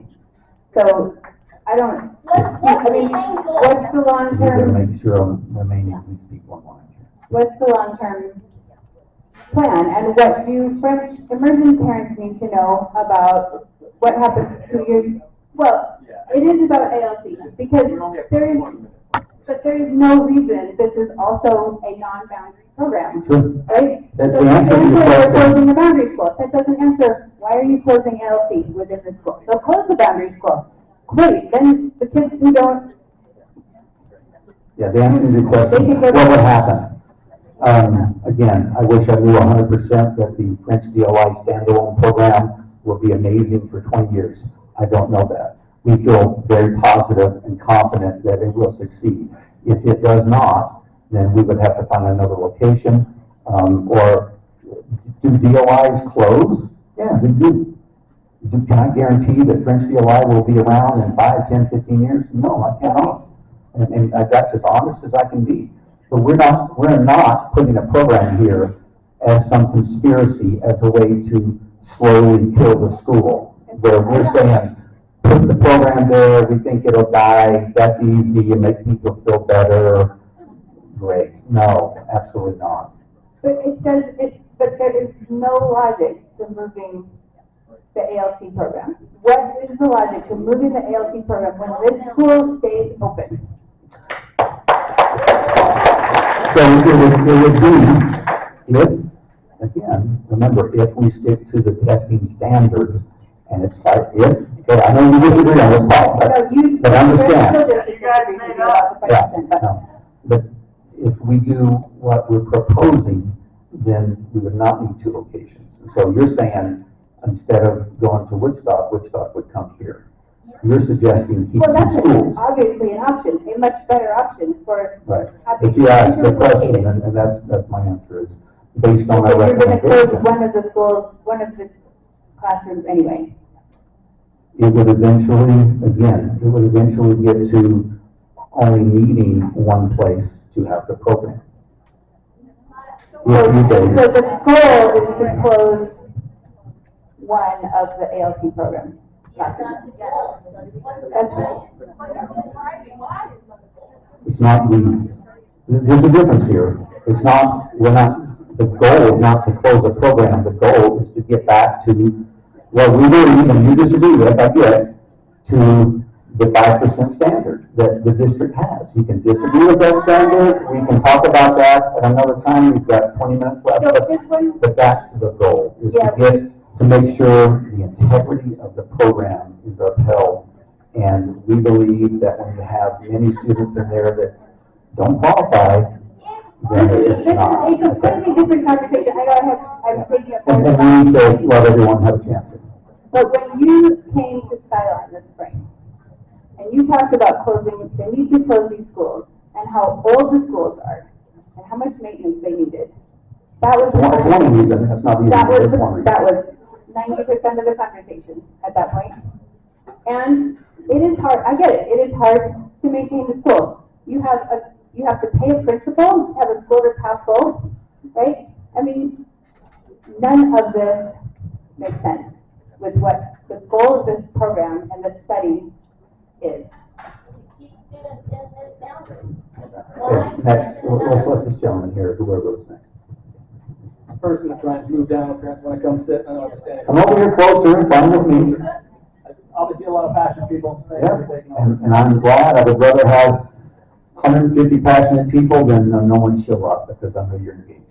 So I guess the question I would have is, in the decision let's assume the decision to close Morningside was there, therefore you have to consolidate programs. Can you walk me through what your alternatives were, kind of Woodstock versus alternatives, or what would you have to believe to choose a different location other than Woodstock? So just restate, are you saying that if we maintained 2 ALC programs, but if one was not here? One or two, I think just one. What alternatives did you consider? Yeah. Or what would you have to believe to say Woodstock is not the best location for the program, pick something closer to Morningside?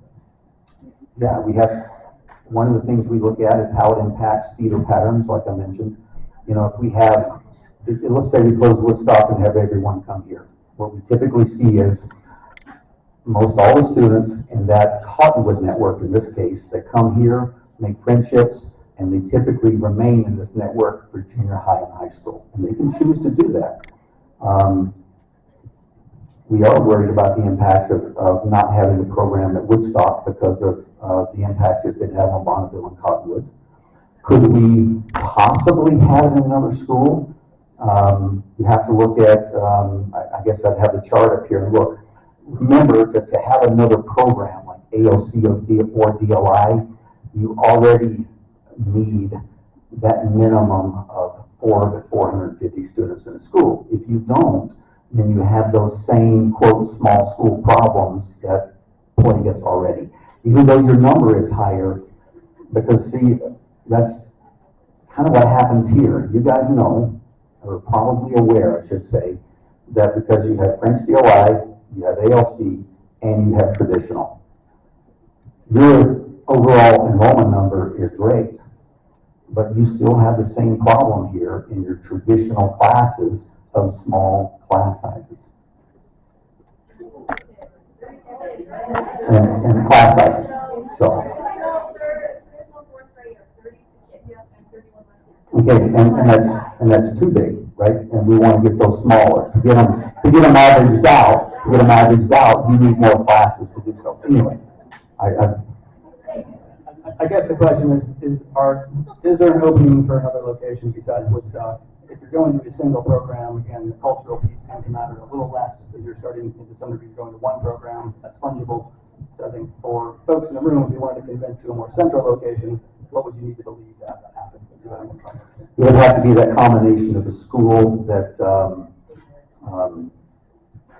had that already healthy, robust, traditional school, first of all. And we'd have to feel confident that moving the Woodstock program and all of those things combined were worth it. Remember what I said earlier. When we began here, guys, we're going to probably disagree on some things. And there's some things that that are going to be on both sides of the ledger. There's not a perfect solution here, I know that. And whether the board chooses to continue, they may or may not. But if you were expecting a perfect answer to every question, that typically doesn't exist. What we are looking at is trying to make sure that we have the best answer collectively for students around the district, not always individually, but collectively. And sometimes, in some cases, those are hard decisions. Hi. We all recognize that the enrollment is down. Schools have to get closed. We all accept that. That's just the reality. What's hard to see is that the school isn't getting closed, and it feels like the program is just getting shut down. Forcing it to Woodside is going to force a lot of students out. It almost seems like that's the goal, is to reduce the number of students so you only have 30 instead of 60. So it feels like really it's shutting the program down. The school's still open, the costs are still there. And it seems like the district putting the French program here is trying to make more money. bringing students from out of the district, you get the state funds for all those students. How many students do you have to bring to cover a whole new principal, a whole building, maintenance, janitors, cafeteria, office staff? I don't think even the extra students are enough to cover the extra cost of keeping it open. If instead we said, hey, Morningside is closing, we could probably accept that, but it feels like instead, it's like, we're not even closing the school, we're just shutting your program down. You know, and pushing it to Woodstock. You know, my daughter, when we lived near some other people over by Highland Park and near Rosecrest over there, it's almost 15 minutes back and forth each way to get to here. It's 20 minutes to Woodstock. We'll have to make choices too, right? And it sounds like that's part of your calculation. The difference, though, is that a lot of us have opportunities to go to places out of the district. Are you going to lose more families and more students to go to private school, you're going to end up net negative. You're trying to save money, but it might right. And so there's a lot of other options. You might not end up here. It might be worse. Were you a cheerleader in high school? No, yeah, sure. Okay. I thought you probably were. The quick answer to that is, do we run the risk of losing students to other districts, charter private schools? Let me answer the question. Please, let me answer the question, because everyone deserves to hear. Do we run the risk? We always run the risk. And again, because unfortunately we've been doing this a few years, experience tells us that we lose some, but we gain more. Because what the other part of the equation is what happens if we do nothing? And we watch the school get smaller and smaller and smaller. Each year that school gets smaller, we lose more students because you can't have the programs and the resources and the opportunities in a school is too small. So they leave anyway. What we found is we may lose a few in the beginning, but it's a one step back, 2 to 3 steps forward. If we create robust, healthy schools, they will stay or come back. That's my simple answer. Following up to that, how much extra does it cost to have an ALC teacher or ALC class? It seems like it can't be that much more expensive versus just a regular class. I don't think the teachers pay the same. In that case, why not just have two? Leave Woodstock, don't bother them, create one here, put it in a central school. Even if you close Morningside, put one centrally located for the families here, where the program doesn't really need. I mean, we all love Morningside, but it's just a building. You could take the same culture, same people, same teachers, and put them in a different school, and it would function just as well. Right. And it would be close enough to keep those students, keep those families, keep it intact, right? If all of those students that wanted to be part of the program were gifted, then we absolutely should do that, and we have to do that. Now, that's You've got a tough job. Can you go back to your slides? Louder. We'll see if we can get it.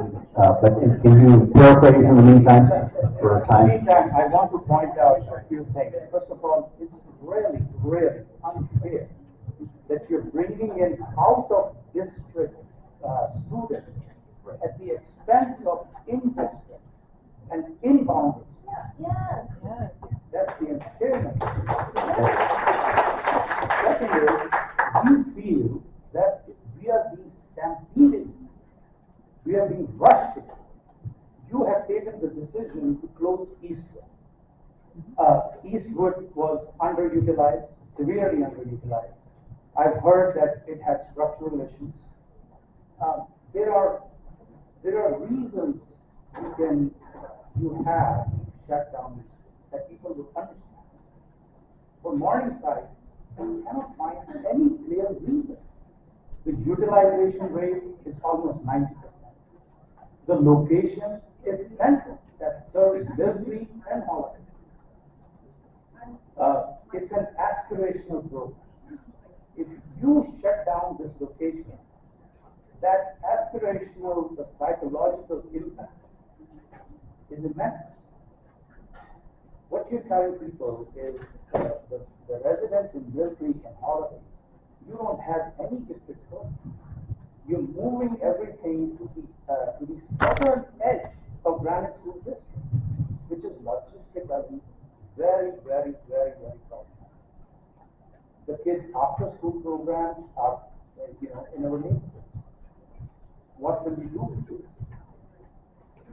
So the kids, the data you are basing these things on is incomplete and inconsistent. I just want to point out a few things, if you go through slides here. And I also want to point out a few things from the September 2 slideshow that you posted on the board, on the district website. Which slide? Okay. So here you are showing these lopsided numbers, the number of schools are feeding each ALC. But what you need to show is how many students are, what is the ALC to ALC comparison instead of number of schools feeding into the ALC program. It's another, to clarify briefly, this is one way of looking at it. It was just trying to illustrate, first of all, that many schools feed. Now, the other way to look at it is, it's 74 point something, almost 75, of the students total in the district that go to 2 schools versus approximately 25 to the other. But that data again is suspect, because you are counting total population to total population, not ALC population to ALC population. That 25% is not ALC versus ALC. We'll have to post, we can post some numbers. That's the, another thing is, if you, let's say, you have California, you have Massachusetts, you have Minnesota, and you ask all the states, hey, we're going to get a top 5% of students from each of these states. How is that going to be fair when, let's say, California, or let's say Utah, is the much higher percentage of students, 10%, 20%, are scoring above your testing threshold. It's not about percentage. It's about how many students But what you're saying are clearing is, the TOGAF threshold. that's How what many I, students are clearing the quantitative threshold. that is exactly what I'm saying is the difference. It is not a threshold score. It is not everyone that meets that threshold goes into the program. It is, in fact, a percentage. So the percentage is unfair. It doesn't matter whether it's top 5% or top 10%.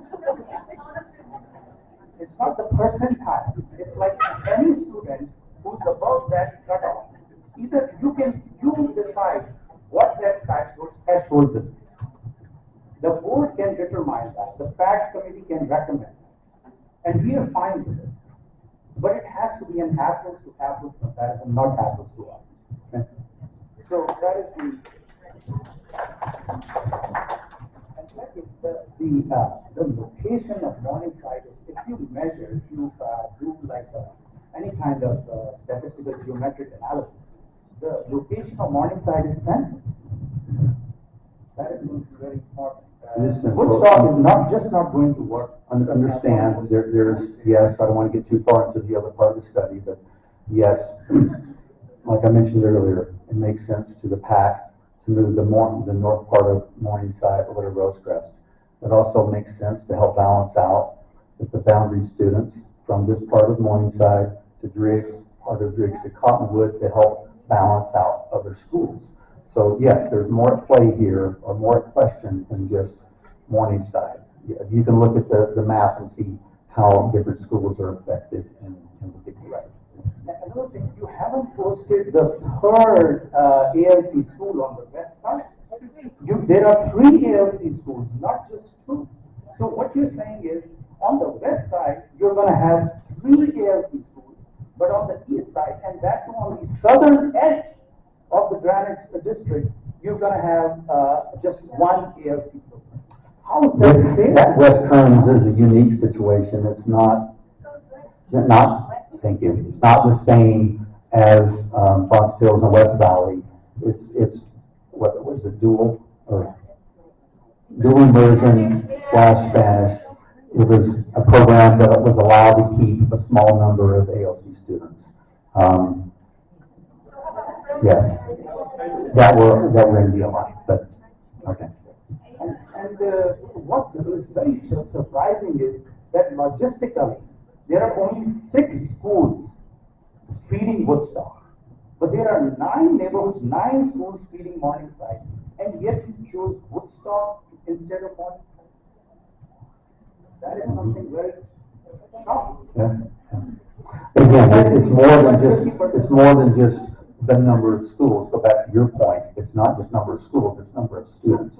And so, and geography, and testing standards, and closures of schools, and all those others. So would you give us the ALC, how many students on east side are passing that ALC testing threshold versus west side students? So we can have an apples to apples comparison. And my last point, because we are running out of time, is the last time I heard, we are not seeing any French invasion. Well,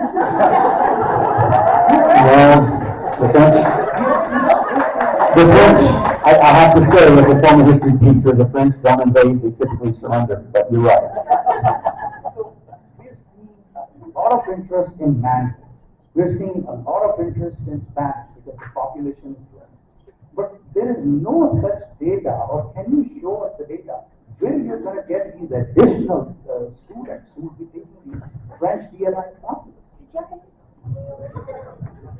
You already have it.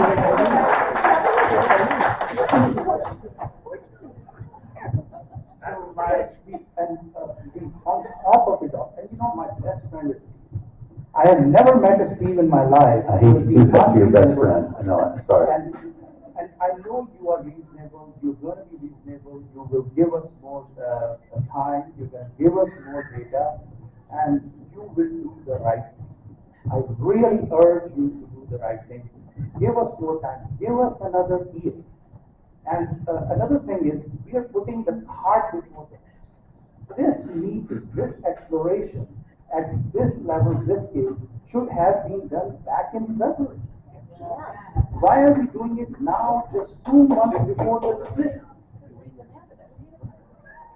It was, yeah, I mean, fair enough. In a perfect world, we could have started there, but we didn't pare it down before then. What we are requesting to you, sir, is you have taken the decision to close Eastwood because it's underutilized.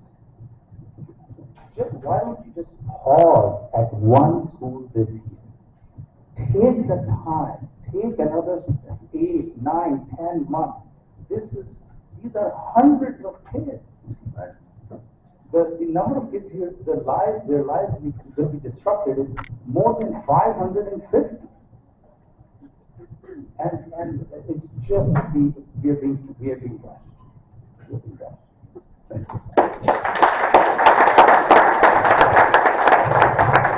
Mr. Stein, I'll keep it quick. Simple question: how many schools were studied on the east side? Can you hold the mic closer? How many schools were studied on the east side? 10 elementary schools, 4 junior highs, and 2 high schools. 16.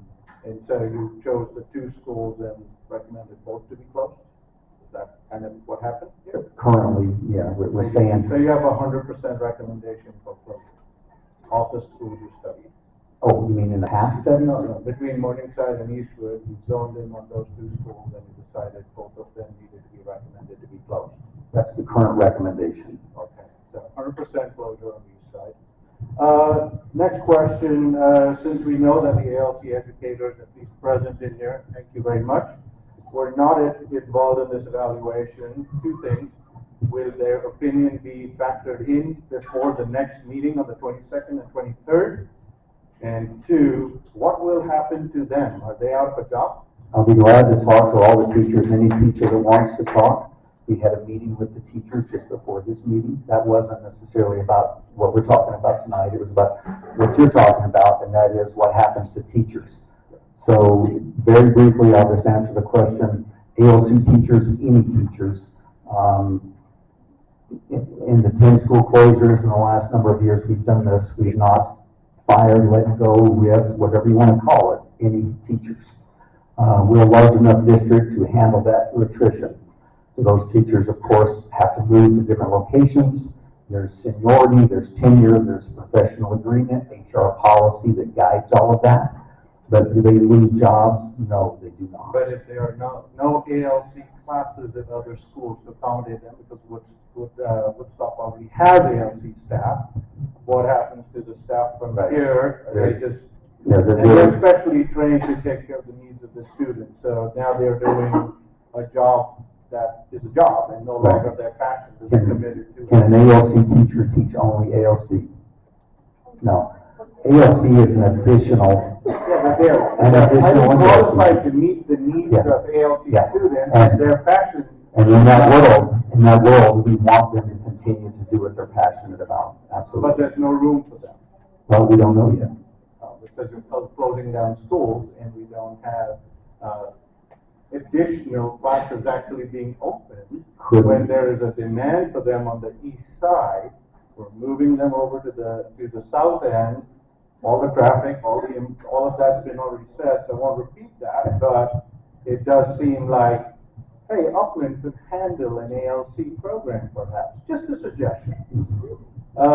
Next point I want to ask, okay, so we're removing all ALC from the east side, and there are two. Well, you would still have one school. Well, down there on the south side that feeds into Depends on how we're calling it, we define east side, okay. Okay, let's go with where I'm going with this. So that school is going to feed into Bonneville Junior High, and that into Cottonwood High, right? Is that the natural progression? Like I mentioned earlier, that any student that leaves, let's say for instance you're at Woodstock and ALC, you can, and we'd even encourage it, go to Bonneville because it's a great program. However, you don't have to. Your boundary school is still your boundary school.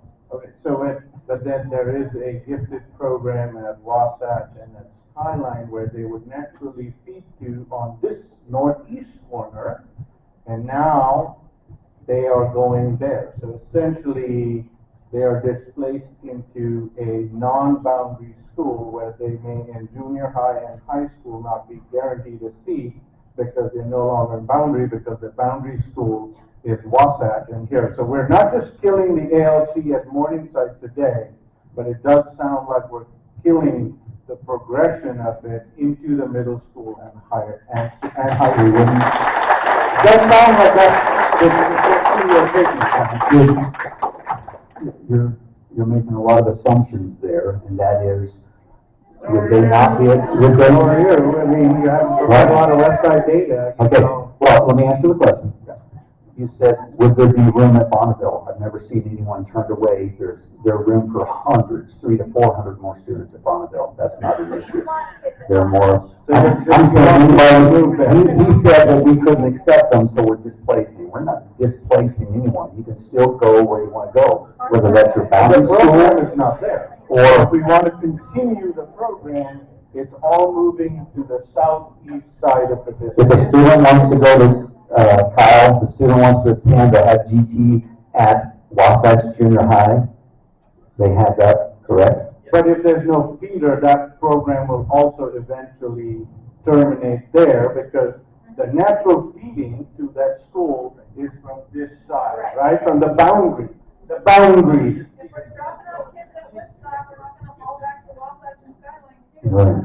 Yeah, so from a boundary standpoint, we are basically moving all ALC gifted to the south side and shrinking it. Just wondered, why are we not creating more programs when the students want it, the teachers want it, the teachers are committed, and there's a demand for it, and enrollment's over here? So we can have a French class and have one classroom per grade. So this building is going to be occupied 5 classrooms starting next year is the plan. We hope more than that. Okay, so that is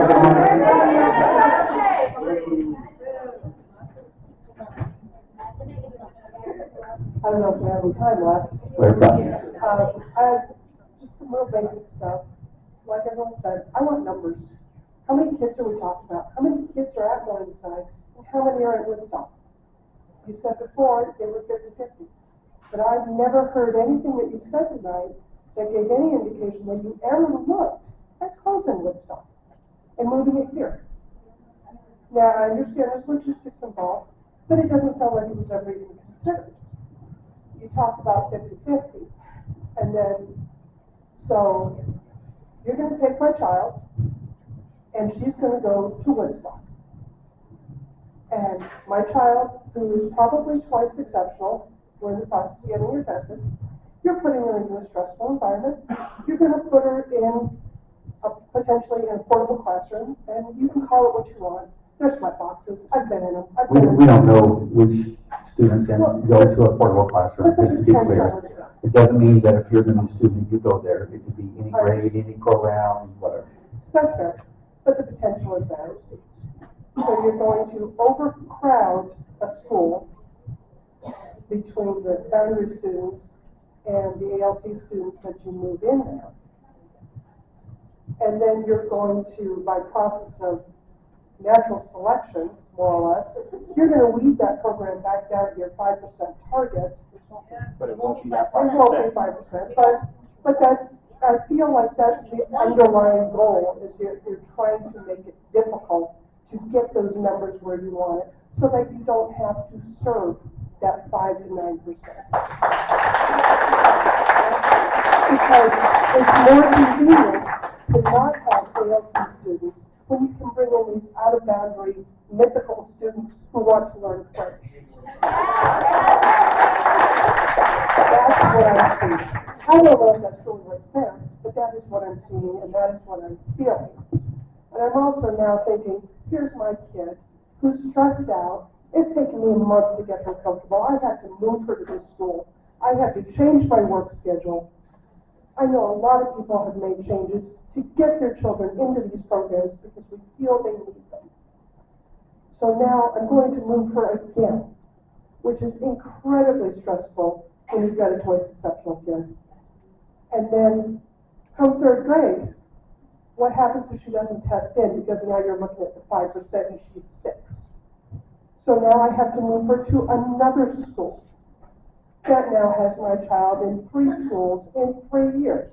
She's an at-risk student, or potentially an at-risk student. I don't have it confirmed yet, but I know I'm a mother. Think about the consequences of these choices. You say it's not just about money, so take that into consideration. It's not just about money, it's about my kid. And it's about these people. You want to move to Morningside? Make it palatable. Don't use it as a weed out process that you can get your numbers where you want your numbers. Your child is not a parent.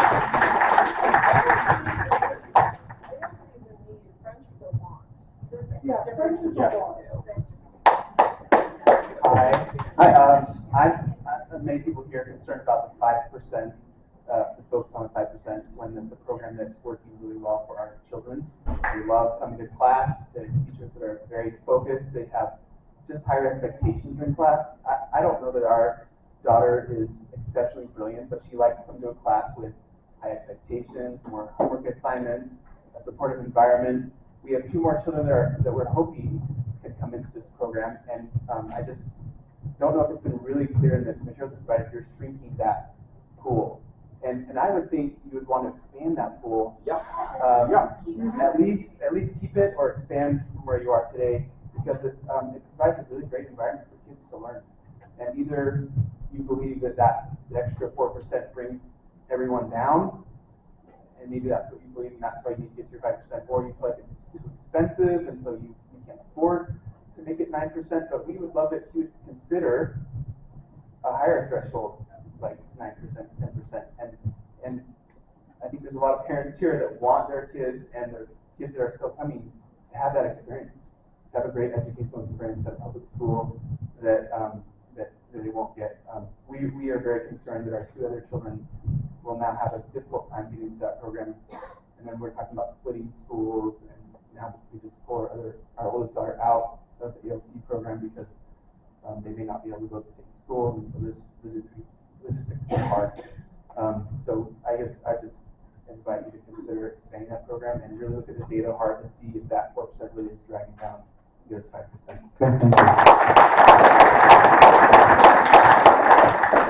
you. So we are in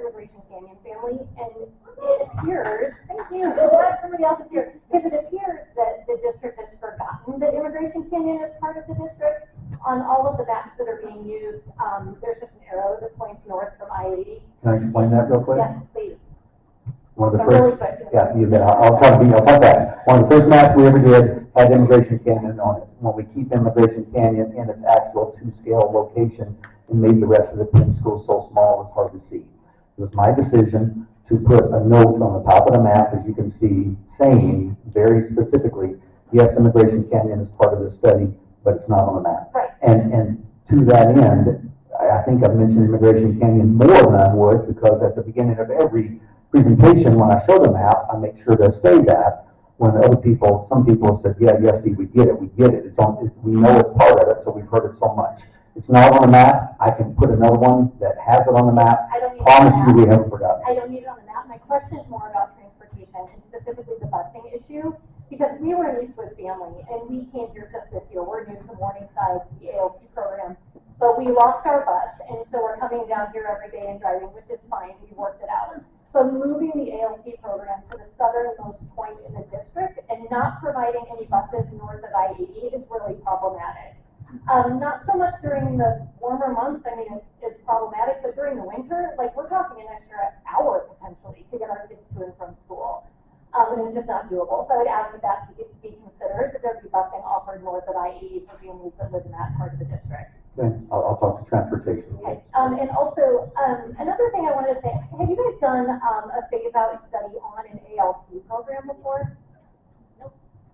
Like, have you phased an ALC out before? Was ALC part of that phase out from here years ago? No. I don't think so. I think it was just the 6th grade. Okay. So, yeah. Okay, because you were talking a lot earlier. In my experience, as long as I've been in this position, we've only added ALC and not contracted or taken away. Because the way that you were talking earlier about the fidelity of the program and how great it is and how everybody thinks it's so important would lead me to believe, and again, I'm new, but it would lead me to believe that these families are not going to leave this program. That they will stay, if this, whether they move or whether they stay here, they're going to stay in the program. And when we came here in, when was that, Tamara, like May, about just for the informational meeting for the ALC, the district was like begging us to bring our kids to the ALC program. And knowing that this tax study was going on, and apparently behind the scenes there's conversations about phasing out half of the ALC program, is a little bit frustrating for those of us that came here knowing and so, you know, we'd be in a situation too where we're in 3 schools in 3 different years if, you know, something happens next year. It just seems kind of disingenuous, and I wish that there would have been more transparency up front about what the plan was going to this point. Okay, thank you. Hi, I have an easy yes/no question first. I'll try. So you said busing is still going to be available. So I am in the district, I'm in the bus boundary. Today I get a bus right in front of my house. I'm extremely fortunate. And my child is in like a 0.5% of this, whatever this percentage is. So I'm 100% sure I will be able to continue into ALC. I'm also among the families that has not gone to Canadian Academy and come to Morningside, even though Canadian Academy is right behind my house, only because of the quality and the caliber of the ALC program in Morningside. So first question, will the bus still be available for me, for my child to go to Woodstock? If you're in that boundary, same place. It is not in the boundary, we all know that. Woodstock is not part of this boundary. Well, it's not part of the district boundary, sorry, in that area. I don't know where the bus stops will be is my answer. Will they be in the exact same places? Most likely, because aren't most of the LC stops at schools? They're not in front of people, but they're at schools. She's in the section of Morningside that's left over here. So her kid gets to get in front of her house because, yeah. I see. So that's how. Okay. It's a 1 mile radius rule. Your bus stop will be within a mile. That's what you'll get.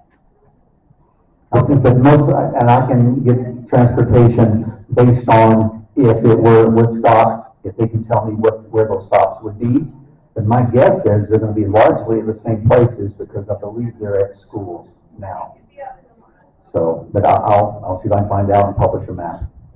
All right, my other question is, so I think we all have probably expressed enough that this program is extremely successful and providing a lot of value. I get that vibe, yeah. Yes. Now the other thing I want to say is a lot of ALC, I know there is this passion around STEM. I am an Indian quintessential, stamp of, hey, STEM focus. Even if I'm 100% sure, even if my student just went to a regular public school, he would be very successful. But what I'm trying to say is that what is unique about Morningside is they teach multiplication through dance. They teach tectonic plate movement through dance. They have ceramic work. They have all these other things that is very important for a whole child development. I have grown up in India. Just focusing on STEM is not a good idea. Also, the other thing, so I just want to say that definitely very highly rated program. This program should not shut down. I cannot speak for Woodstock. The other thing is, yeah, that's what I said. I cannot speak for Woodstock. I can speak for Morningside. It is a great program. For the next 3 years, you will need a place to keep the ALC students. You will need a teacher.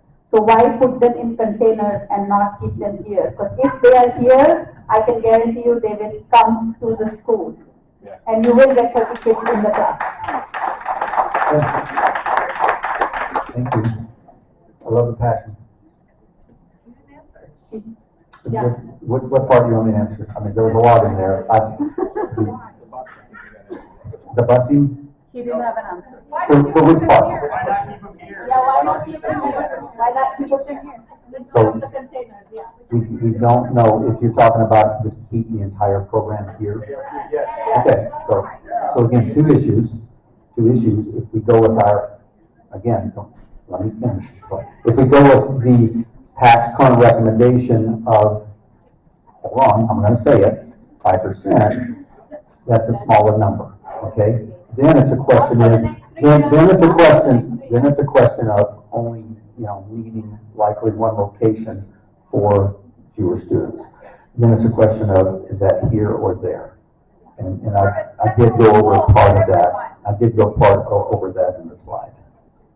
No. Why Woodstock? What I'm saying is you for the next 3 years. So you have kids that are in first. That kind of goes back to that phase out question, in my opinion. You're talking why keep them here if we're phasing it out. You will not lose the students, and you will at least guarantee the success of the students that are currently in the ALC program to make it into Wasatch, to make it into Skyline. It may seem selfish, right? Like technically, I do think you need to continue the ALC program because you have a Wasatch and you have a Skyline. Long term, you want Bonneville and Cottonwood, but overall, students that feed a good program into middle school and high school is getting reduced. So long-term student success of Utah students is going to be low. Today, Utah schools are ranked in the top 10. You're going to drop them down. I would disagree politely on, we still have the same students. Very few of our students will leave the district. We have amazing schools in this area. That's one of the challenges of deciding to close any schools because they're high performing. We think they can be even more high performing at right size. But it's not the right size. You've got 30 kids in the class. They're doing great. That's the point. We keep missing part of what I've been saying earlier, though. There's a bigger picture. I've got a question Okay, yes. So I imagine that these numbers of students and their test scores and testing at 99.9%, it probably ebbs and flows, right? Like some years you're at like 9, if you're pulling from 9%, which is probably like 99.1 to 89.9. Like, we need I'd have to look at that. Yeah, we would love to see those numbers.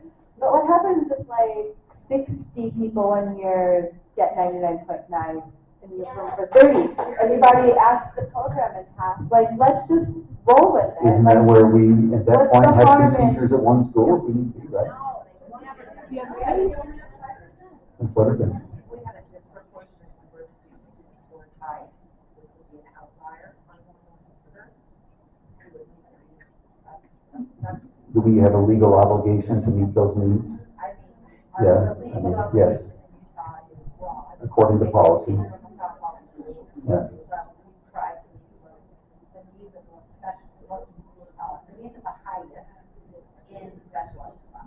So legal obligation for these children is for them to make 1 year of academic advancement.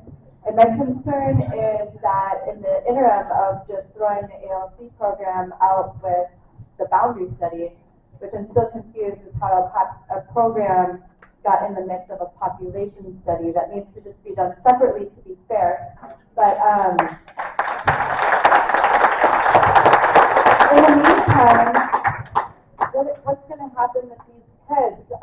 How are their needs going to be met? How are they going to make a year of academic progress if their parents can't get them from Rosecrest area to Woodstock? I couldn't do that. They both, Woodstock and Rosecrest, as of right now, both start at 8:10 a.m. They have the same bell schedule. So there's that problem. There's the problem of special needs within this community with ADHD and autism that these specialized teachers are trained for. These students are going to get lost in the mix for another year or two. And I'm just curious, like, how many times do you feel like a kid should change schools? What's reasonable? During elementary. In perfect world, never, right? I wish we were in that perfect world. We're not. Where we don't want them to change at all. If they change more than once in their elementary career, I would, that's one thing. I can only give my answer. I would prefer they not change, but we simply are in such a drastic decline in birth rate and other factors that's not reality. Not just for Granite District, but for schools all over the country. Sure, but a program doesn't address the population. Programs are, and we'll try to be more specific, but they are always included in our population studies. It makes sense to the PAC. If you're going to make changes in boundaries and school closures, you can't do that in a vacuum. You can, if you're not doing a study 1 year, if we're not considering any boundary changes or any closures, yeah, we could look at a program. But as long as we're here making changes, we've been told many times over the years, if you're making changes, let's do everything while you're here as much as we can so that the change all happens in 1 year and not over 2 or 3, 4 years. Should we go down with the ALC program and just analyze that, show us the data? We want to get some data for you. You've been very clear about asking for more data. That'll be our goal. We have data on French too. What would you like to know about French? So, where are they coming from? What's the benefit of keeping French and kicking us out? Yeah, I don't have a map that tells me where all potential French-speaking people are, but what we do know is, for instance, in Salt Lake District, there is no French program anymore. There's only Spanish. That's their only DOI. We know that just south of us in Canyons District, they are closing some schools. We have heard from people in both districts about coming to our district for those. Hey, I'm going to tell you right now, if we have room for everyone. We have room for all of our boundary students in the district. Now we have to use our resources efficiently, right? But this program is thriving. Anyway. It doesn't cost more. Okay. So to your question about French, we need to get back to the line. I want to elaborate on that 5% number. So you said the district wants to take the top 5% from each neighborhood or each boundary school area and then put them into ALC. And also you say at the same time that adding more than the top 5, say the top 9%, can cause disruption. Disruption is not the word you use, but let's say it causes some strain. It doesn't make sense because a kid who is in, say, the 6 or 7, top 6 or 7% here, maybe in the top 5% in another school, another ALC school. So why wouldn't that student not cause a disruption? So somebody, let's say they move from here to another school like Fox Hills or wherever. And suddenly this child goes from being in the top 7 to the top 5. Wouldn't the child cause the same strain to the other school? It doesn't, considering the class sizes are similar. So it doesn't make sense. And the other thing is, if you say, if it's based on the top 5th percentile, so let's say the 95th percentile, then that makes sense. So it gives everybody a level playing field. So you're in the top, like you're in the 95th percentile, you get a shot to this gifted and talented program. So that makes it fair compared to you move, suddenly you're gifted and talented, and you move to another neighborhood, suddenly you're not gifted and talented. How does that make sense? It is part of the, I hear you, and the question is, that goes back to the point of it not being a specific score, it's a ranking, a percentage of its comparison to, I think the wording, I might get this wrong, but other local area schools. That's the comparison. It is a comparison to the other local area schools. If you move and test again, could you be at a different rank, percentile in that new area? Yes. According to the way it's currently done, you could. Yeah, it doesn't sound like a very, gifted way to define the criteria, I should say. So it should be considered. I never claimed to be gifted. I never claimed to be gifted at all. But I don't make it. So. And second question, you mentioned about the great facilities at Woodstock, and then you said you'll get back to that later. But then later when you got back to it, it seemed like these kids will not have space in that school facilities and may have to go into a container. That doesn't seem like a great option.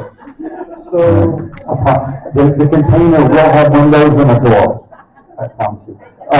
So no, it's a fair question. It's a fair question because you're saying why would we want to move students to a school that would appear to be overcrowded? We know that when we make changes, just like we did a couple of years ago when Mill Creek Elementary closed and the DLI Spanish program joined with Penn, we knew, anticipated, that that school would be likely over capacity for a couple of years. We don't want schools to be at 100% or over capacity long term, but we know there are fluctuations in our enrollments all the time, all over the district. That's why we have every district probably in the country has portable classrooms to help handle these fluctuations and changes. That's the purpose of those, and because they don't remain static. So we know and plan for, like I said, would likely be about 2 years of a bubble, the pig in the python, the bubble going through, and then if the changes go according to what we're talking about, then they would be back basically close to where they are now.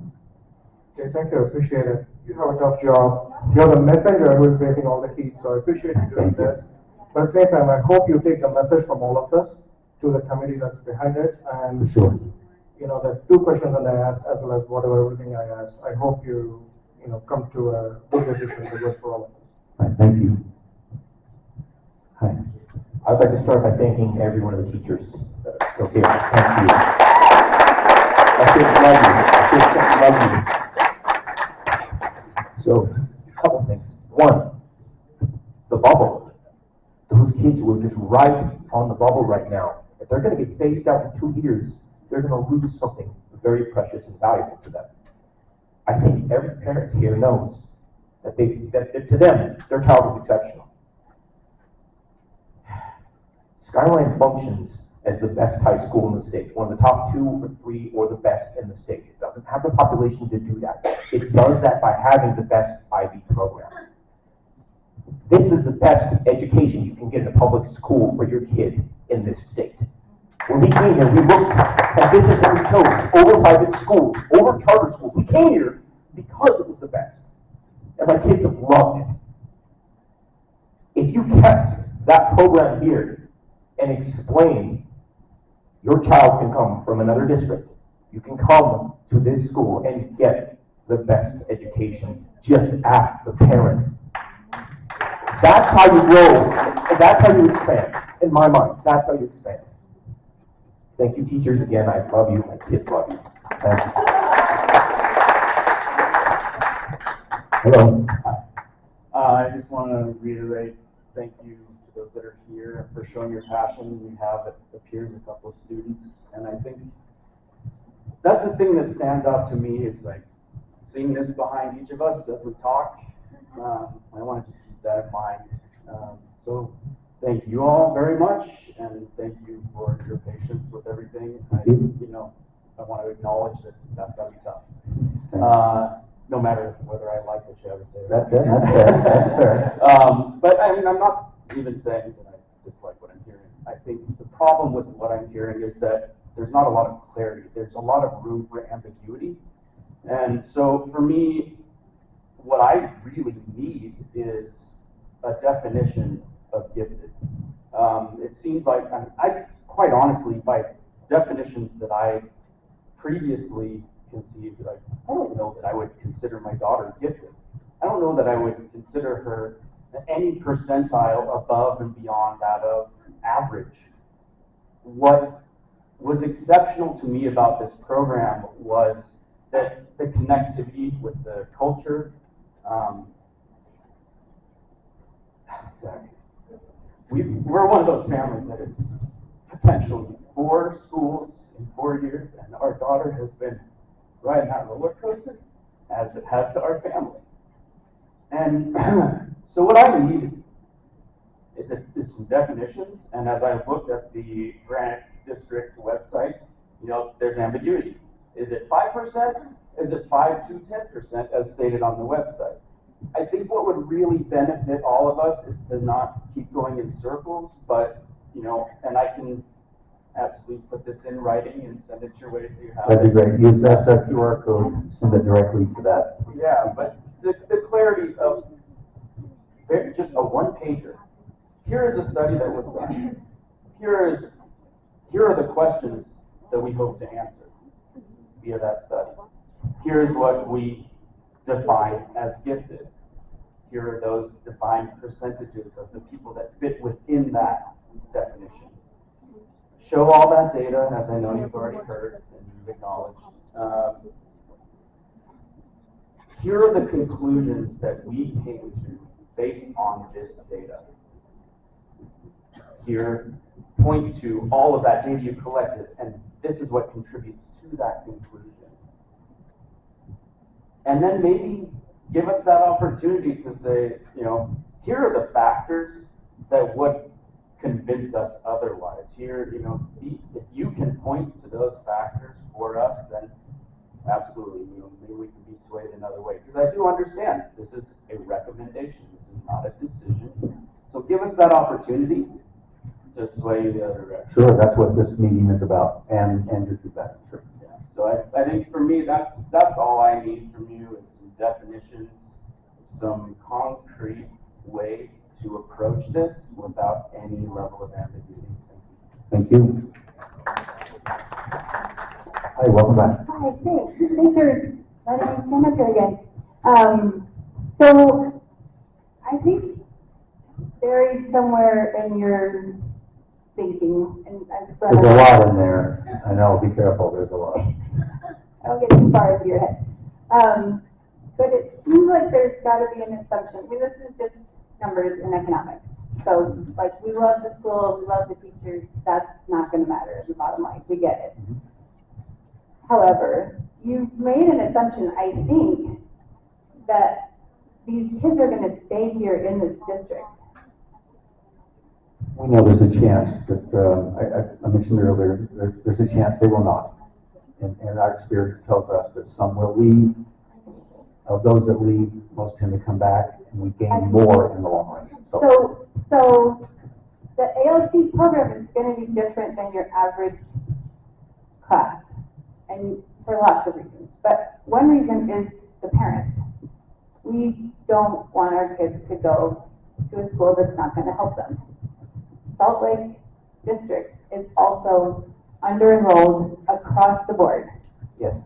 How many parents... Just by the way, of course, they've closed several schools and will need to close quite a few more over the coming years. Yes. I'm sure they will. ALC program. What's that? They haven't closed their ALC program. They haven't closed their ALC program. Not yet. Not yet. So, anyway, go ahead. How many parents here work south of here?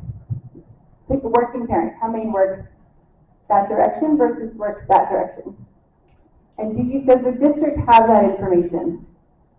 about where parents come Where from? parents are working. Oh, where they work? No, we Yeah. don't keep that information. Yeah, because we have a middle schooler who's in the Salt Lake district. My husband works at the U, I work near the U.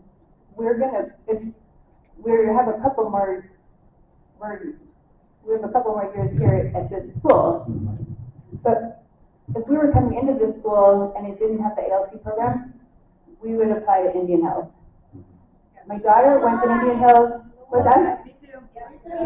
Yeah, how many people are gonna move to Indian Hills and apply there?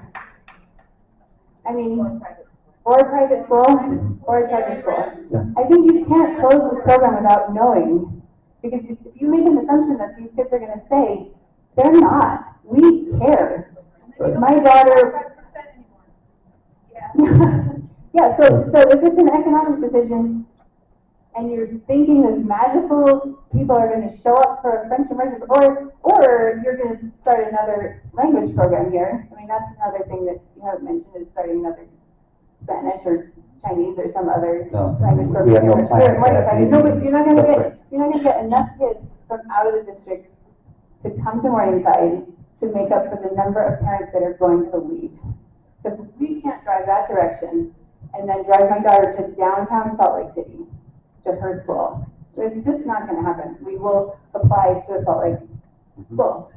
So I think in 6 weeks, you don't have time to study this, but you are making a giant assumption that affects the economics of this decision, and you should be polling parents about where they would put their kids. We can, and I can certainly, that's pretty easy. We do have emails and phone numbers of most everyone here. We can send a survey. When we've done surveys like that, and I can pretty much tell you what it's gonna say, likely, and just like tonight, especially when emotions are high, I'm going to Indian Hills, or I'm going other places. And I can also tell you that and that number ends up being different one way or the other come next fall. So you're gonna just discount it, doesn't I matter. can't discount it. You're gonna do a survey and Can't then just discount all it. right. I'm saying I would love to know that. I would love to know. But I think that's what you're saying. I'm I not think you saying need I to discount it. you need to survey the parents to find out whether this decision makes sense, because I think everybody's gonna leave. Not everybody, some people live closer to Woodstock, but I don't think it's not gonna shake out that these kids are gonna stay in this district. If you want us to do a survey, we'll be glad to send that out here in the next week or so. It'd be pretty easy. I hate public speaking, so that's the only reason I'm. There's no public here, just you and I. Go ahead. Being recorded, but anyways, so the thing is that you're moving it to Woodstock. So I've already expressed, like, I feel like that push is to push some of our boundary out to Conwood, like to have them go onto the Conwood network. And unfortunately, I don't think you're not, like, the whole reason, like, you're saying that you want to limit the ALC program to the truly gifted. I can respect that, but the problem is you're putting it to Woodstock where you're asking a lot for parents to choose that. And I don't think you're truly going to get a 5% gifted program there. So that's not fair to ask. And also, have you compared this Area 5 compared to Woodstock's percentage? Like, are most of the kids going to come from Area 5? Have you compared that? When I say So Area you 5. combine the two ALC programs to be at Woodstock. Right. Where are those kids located? Are they located in Area 5? All of the Area 5. No, but where are those 5% students will they come from? Like, we need data to show. I'll have to double check, but it's pretty much all of Area 5. Am I missing any schools that are there? I mean, it's everything really east side. Which schools are not included in this number? No, but if you pull those numbers, where are the majority of the 5% located? Are they located in Area 5, or are they all? We have that. I'd have to look it up. So just to be clear, where are the current ALC students from? Move the program this year and fill this with one program. Where are those students coming from? Are they coming from ALC or Area 5, or, like, I don't think it's fair to move. If a lot of our kids are in that top 5%, I don't think it's fair to then put us into competition. So you're saying if most of the students who come from this area, why should they go over there or vice versa? Yeah, and so if that hasn't been studied, I feel like that Yeah. data needs to be provided. We have the numbers and I think a little scatter plot map to show that, and I'll look it up. You're not gonna get a truly 5% over at Woodstock. I feel like that's what's gonna happen. Like, a lot of the kids are gonna go elsewhere, or they're gonna go on the path that was originally, they were gonna go to, Wasatch and Upland.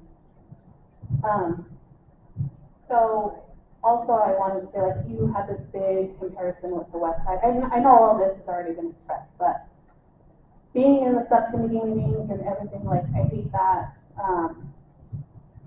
I don't feel like we're solving the problem. And now you're asking a lot for these ALC kids. Their needs are not going to be met. They're going to go somewhere else. Or, and also comparing it to the West Side, like, there's a big push to compare, but you don't have those numbers.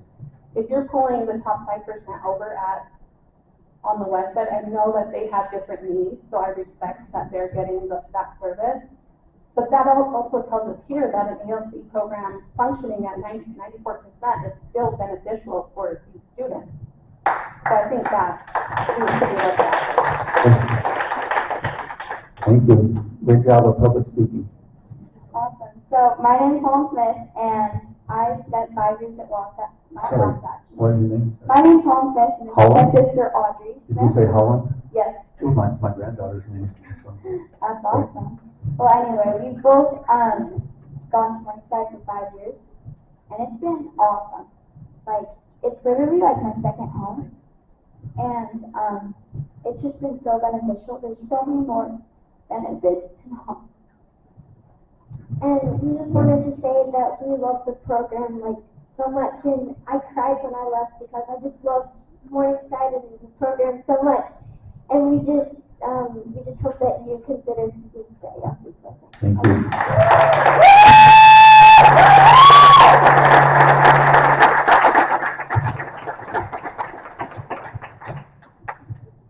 So some of this will be repetitive. The people that know me know I just flew from Mexico City for work and drove straight here.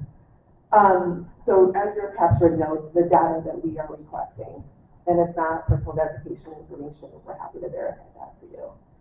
So if the percentage is being marked as, my understanding is you're saying this percentage of granted students, or are you saying the absolute value of the test score that they take? Those are two different numbers.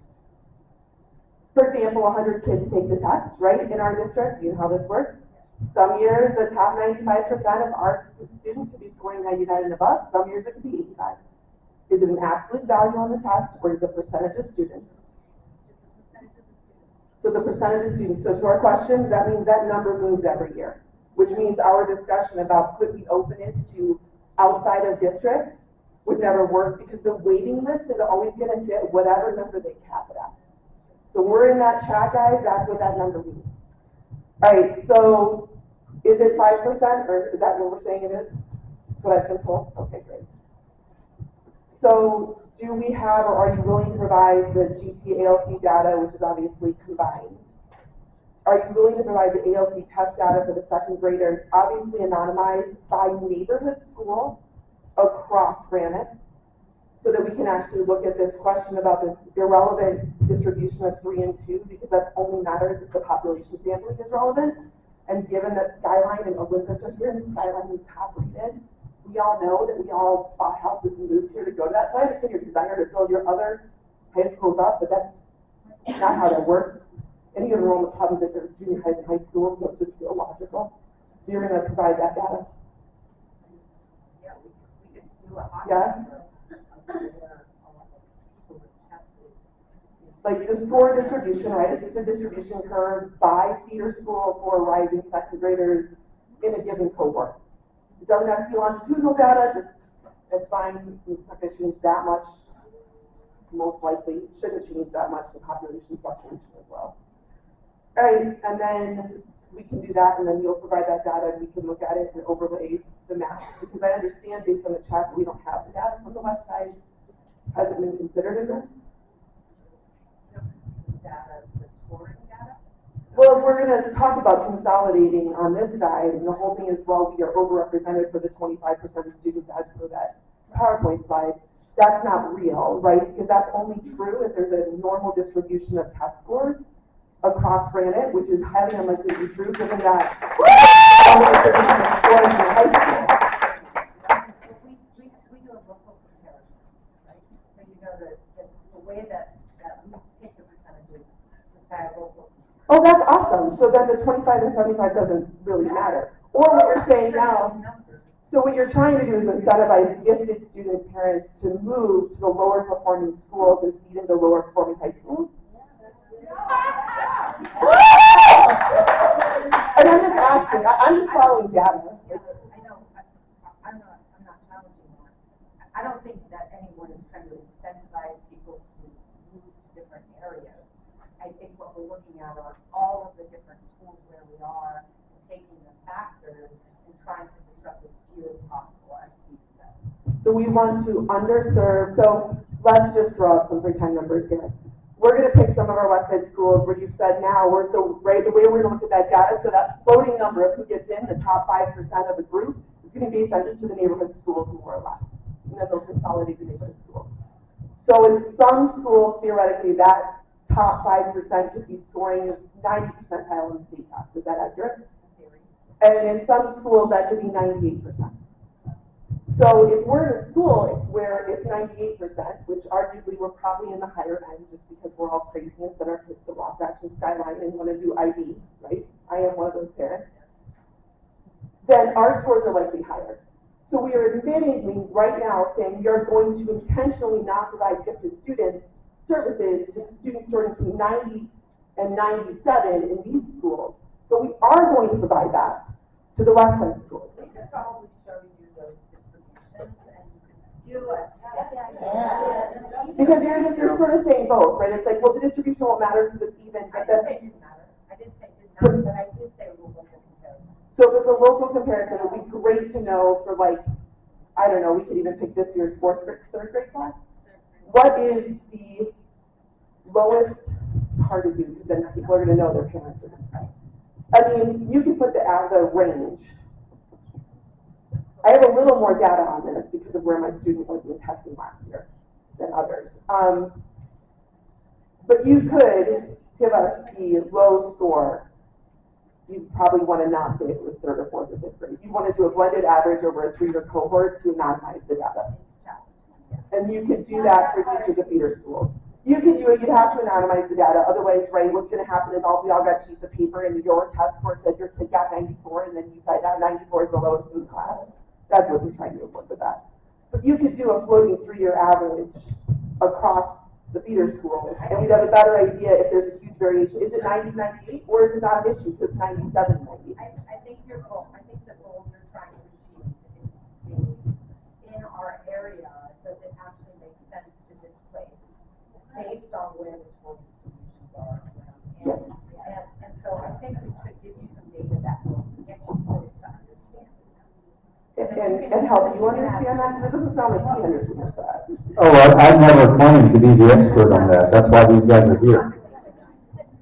That's fine, but we're here because the population study is messing up our kids, so I get to be an expert real fast.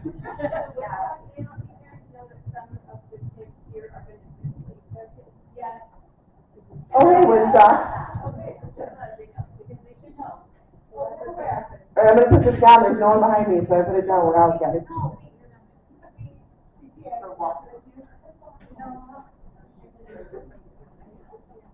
Who's going to get the data to us?